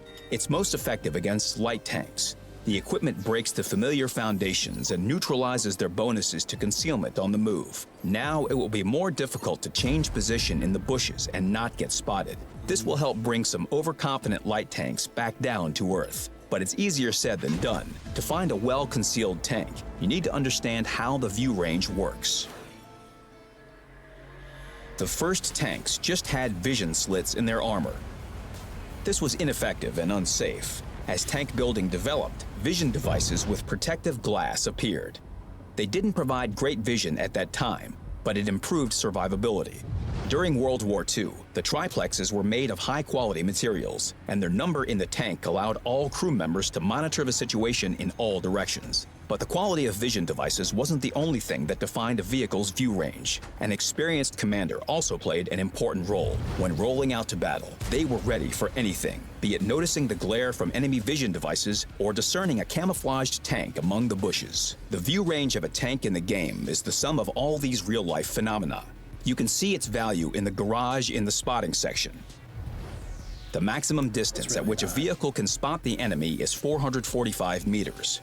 When view range is improved, everything above this value will work as a revealing effect. This is a tank's ability to spot enemies more effectively within the 445-meter radius. That's why the increased view range of an opponent is the main threat to a fully concealed tank. The higher the view range, the greater the distance at which we can spot an enemy tank. View range is affected by a trained crew and its skills, modules, consumables, equipment, and directives. Examples of equipment which improves view range of the game are coated optics and binocular telescope, which have their real-life prototypes. In reality, coated optics means the improved transparency of standard optics, thereby improving the vision. Regarding the binocular telescope, it was a separate V-shaped optical device that increased the vehicle's view range by elevating its vision point. In the game, both pieces of equipment mimic the work of their real-life analogs. Coated optics increases the default view range both when on the move or stationary. Binocular telescope increases the view range of stationary vehicles only. In reality, it took some time to bring it out of the tank. In the game, it takes 3 seconds. This piece of equipment improves the view range of so-called blind tanks. Let's compare the well-seeing Jagdtiger and STR-V that has a lower view range, particularly because of its height. That's why having equipped the Swedish STR-V with the binocular telescope will increase its view range by improving its visibility. The principal work of the binocular telescope and coated optics are very different because they are two different types of vision equipment that you can't use simultaneously. Following this principle, their bonuses to view range don't sum up when they're both equipped. Depending on the situation, the highest bonus will be applied. Yep. A good view range helps your tank locate even the most concealed enemies. In order to transmit their location to your team, there is the radio module in the game. Radio communication was one of the cornerstones of battle, allowing tank crews to react more quickly in combat, therefore affecting the outcome of the battle. In the game, the radio mechanics mimic the communication principle in reality. All Allied vehicles exchange data with each other within the range of their radios. In the game today, the radio is very important only at low tiers and on big maps in such modes as Grand Battle or Frontline. It's true.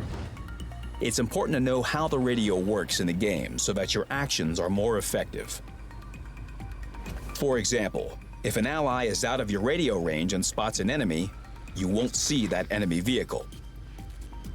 Even if there's another ally between you, whose radio range radius intersects with both yours and that of the distant ally, you will still not be able to see the opponent because the tank in between does not act as a relay. So you'll need to come closer to support your ally. It's crucial to not only cause damage in the game, but also help others do it, thus increasing your own effectiveness in the battle and bringing victory closer. You can support your allies in several ways. Spot the enemy and get damage upon your spotting, which is divided between the allies who spotted the opponent. Knock off the enemy's track and get assisted damage, which is divided between the first player who immobilized the enemy vehicle. and the last player who prolonged the track damage. Okay. When artillery fires, the first player who stuns the enemy gets the higher assistance value. If other SPGs fire after that, they will divide the damage to the stunned enemy vehicles. Only one type of assisted damage will count in the results, the one that is the highest. Okay. Now you're armed to the teeth with knowledge of the art of spotting. It's time to put it into practice. Don't rely on brute force. Be more cunning. Become an invisible hunter that can't be destroyed. Because the enemy can't hit you if they don't know where you are. Big facts. But you will know everything. Know your enemy and hide yourself from them. Yes. Good luck on the battlefield. Wargaming made that video 2 years ago, and I find it very relevant because it explains how it all works. And yeah, I don't think they could be any more clear. Let me switch back to game. I'm going to close that out.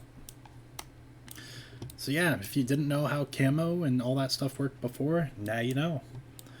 And I think I'll take one of my favorite tanks out as a fast practice, and that'll be the Mana Core. I love this thing. T100 as well. I'll probably do one of each and then call it there.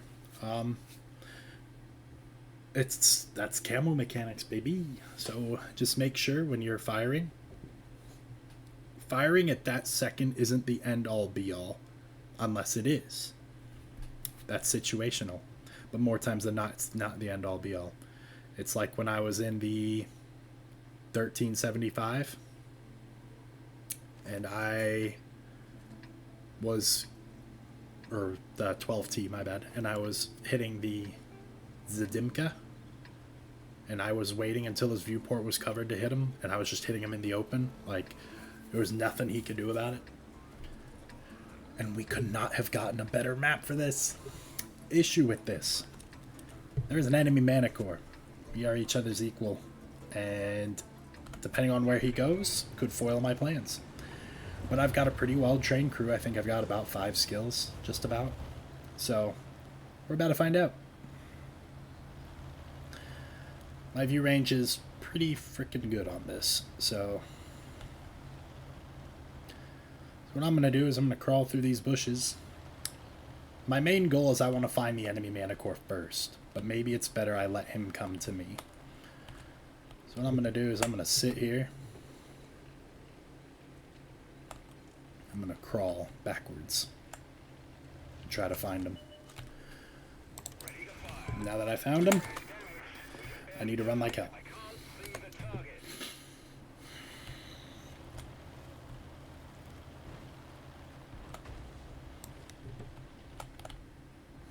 So now I'm safe.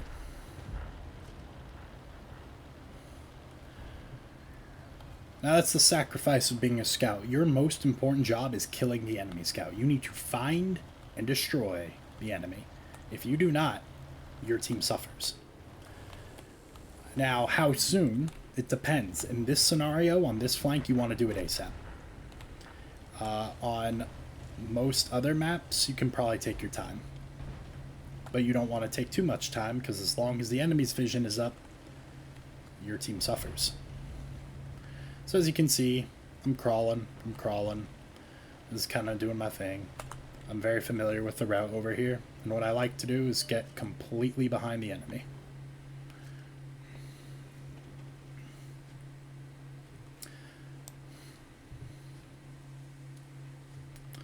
And the 121 doesn't know I'm here. Nor will he. What I'm going to do is I'm going to swing my barrel out.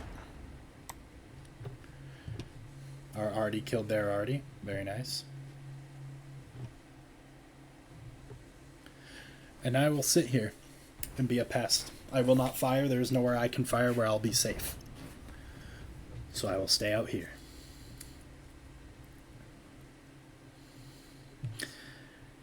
And all I can hope for, so normally I'd like to get here, but I know a lot of enemies expect that. So I'm not going to do that.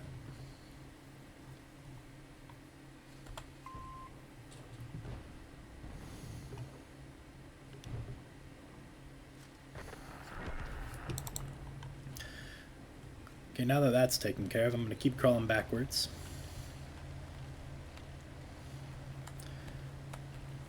It's a very difficult path to go, too. You can't really miss any movements, otherwise you get lit.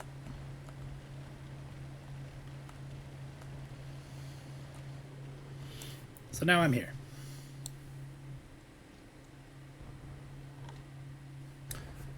And I just gotta sit here and watch this guy. And I think he's blind firing. Now the Manicore is mainly a spotter, as we all know. It only carries 20 rounds of ammunition, and I'm not really willing to reveal my position right now because there's a gorilla behind me. If the gorilla wasn't there, I would pull... Jesus, that scared me. I would pull back to about here and then fire. He would never see me. But that is not the case. There is a gorilla behind me, and I'm in a very easy to shoot position.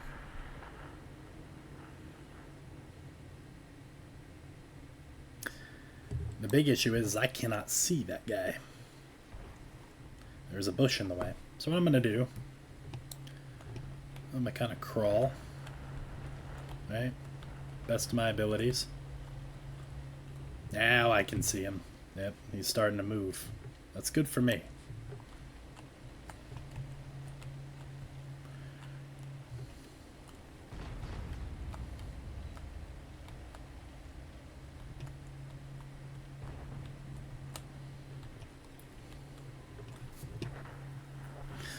I'm just going to sit here. There's not a lot else I can do.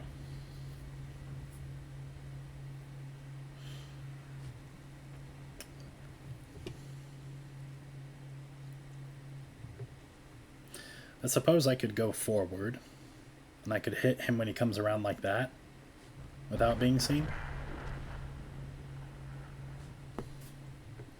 Now here's the beautiful part.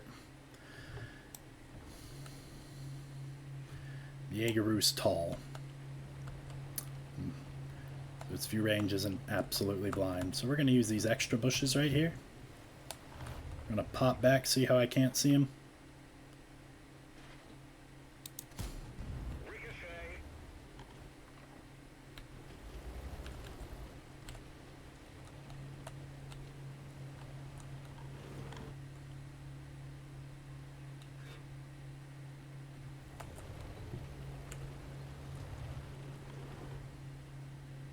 He's not happy about that at all.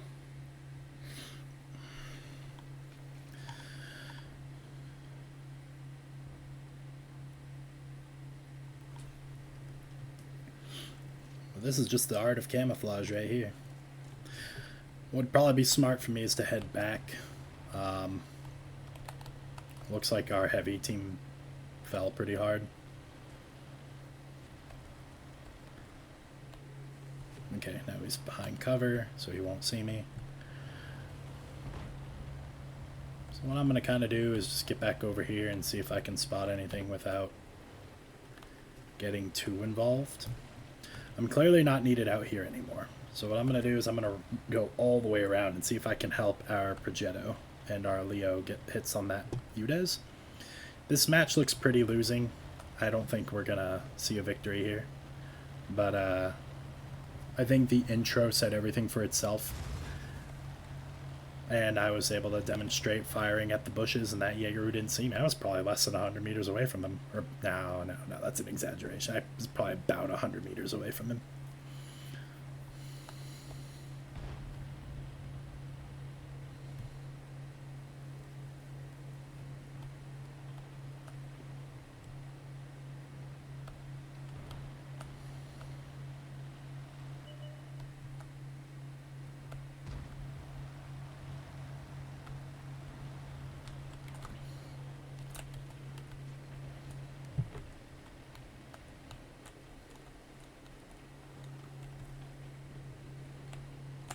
Oh, jeez.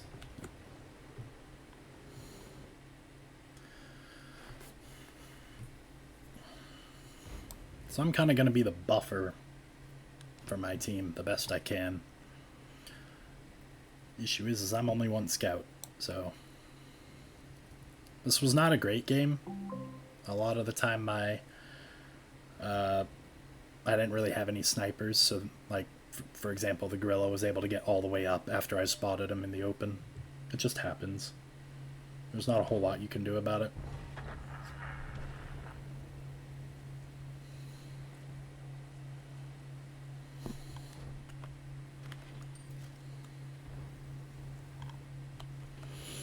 It's like this STB, for example.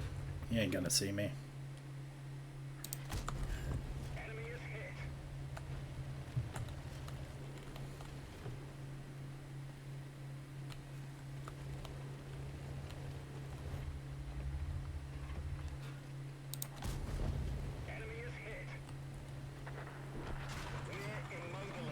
So he's taking shots at where he thinks I am. Which means I'm still unspotted. Which is absolutely hilarious.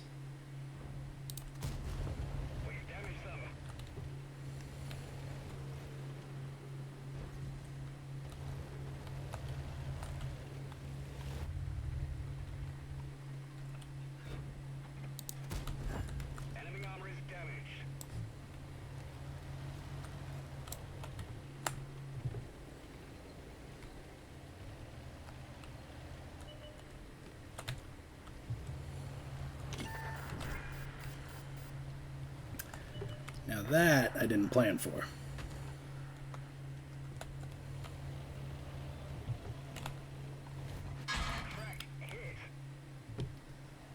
I am a god. Holy shit. I should be so far dead right now, it's not even funny.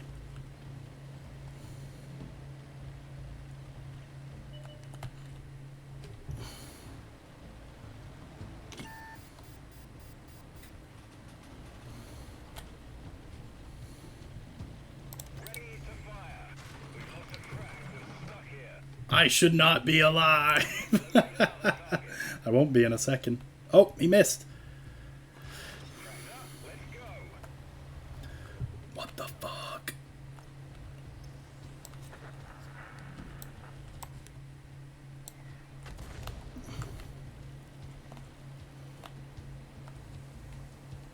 Holy shit. I should be so dead like 20 minutes ago.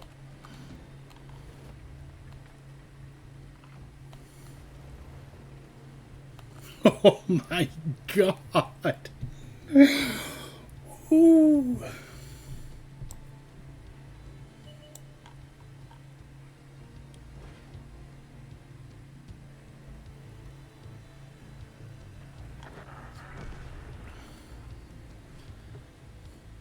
Okay, let's get to work. Ooh, this is an exciting game, isn't it, folks? I did not expect this when I quit. Thank you, dude. I don't care if you're being sarcastic. What I always take thank yous as someone being a smartass. Because the reality is I don't know. And it just feels like something smartass to say.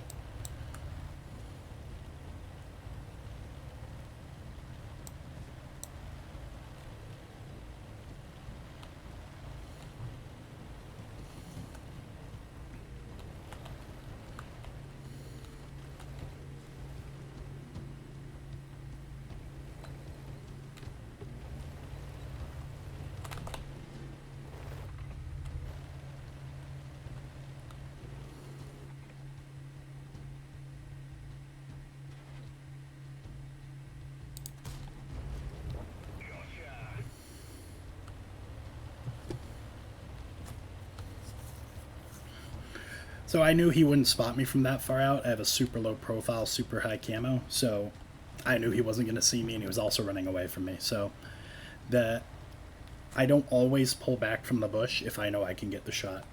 And I should be dead like 4 times over. This match is incredible.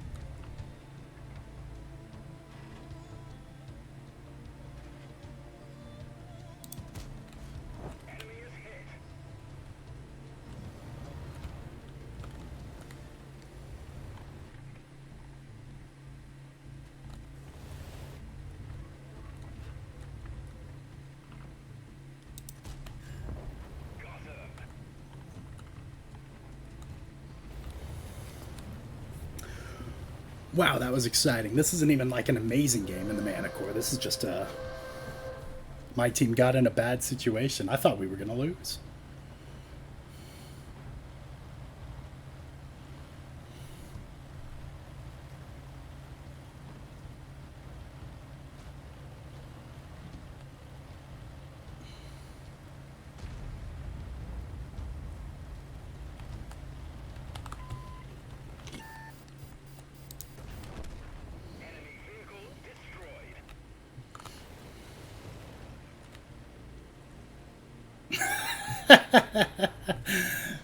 Yeah.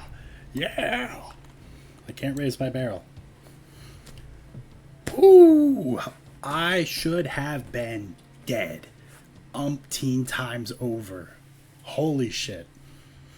Oh my god.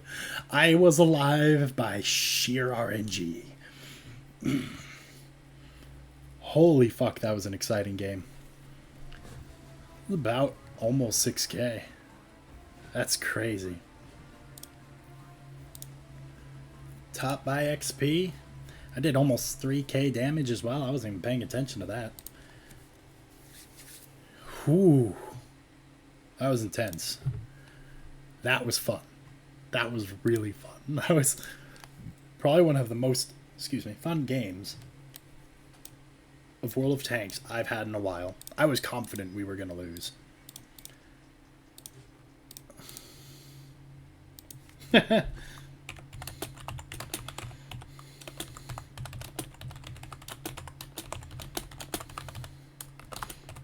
often do you see that?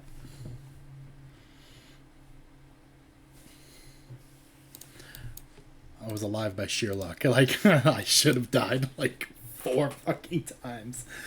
Once when that STB came around and he tracked me while I was invisible to him. The Grilly tracked me. The STB tracked me again and then missed. The Conqueror and someone else missed. Like, I should have been dead forever ago. But just goes to show, in a map where a scout can do work, you are the most valuable tank on the field. If I was not there, I don't think it would have ended the same. I really don't.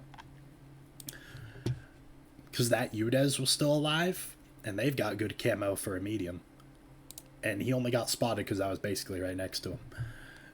That was intense. I think Zendar was that leopard. No? Was there another leopard? Oh, yep, there he is. Yeah, that was textbook scout. I don't even know if I want to keep going. That was such an epic note to win on. I end with someone being nice and saying well played. Everyone played a part. It wasn't won because of me, but I did my part and got stupid lucky, which helped a ton. As for our session today, we won 9 out of 11 games. Holy shit, that is probably one of the best games I've had in a while, or best sessions, with a 9400 WTR.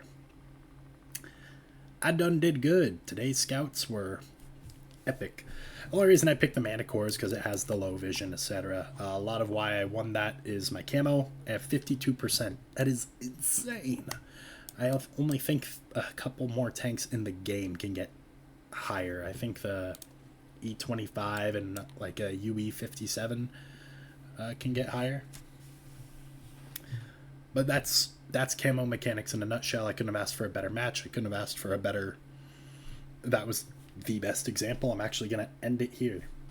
So that concludes today. That's episode 2 for Talkin Tanks, my new podcast. The goal is to have it every Monday.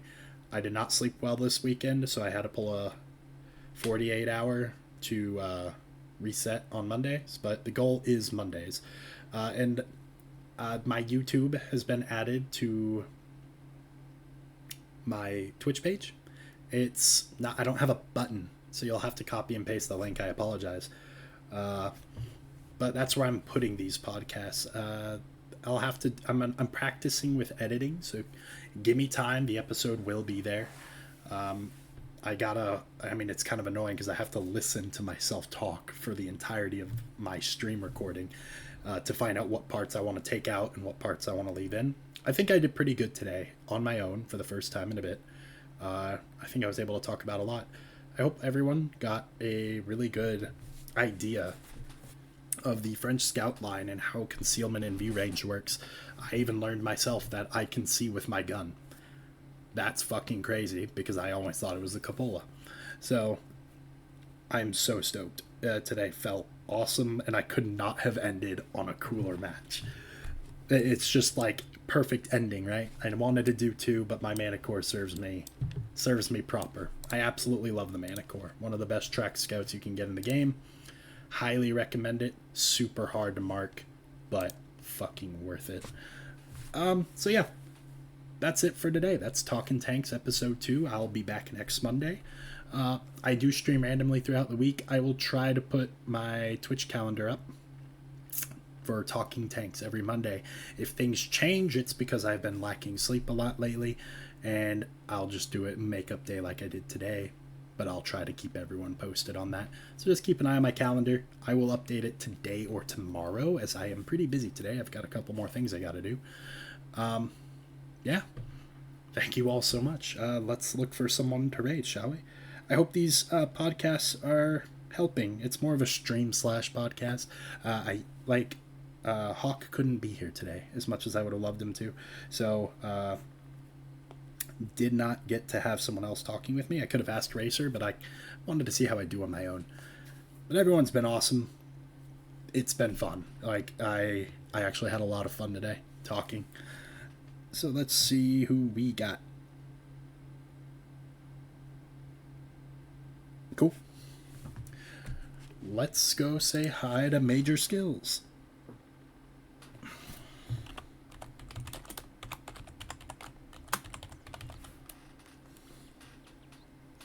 Oh. Yes, he changed his name.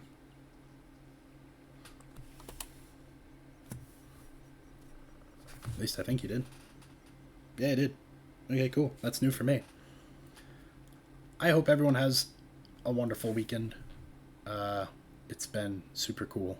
I will see you all next Monday or my next stream.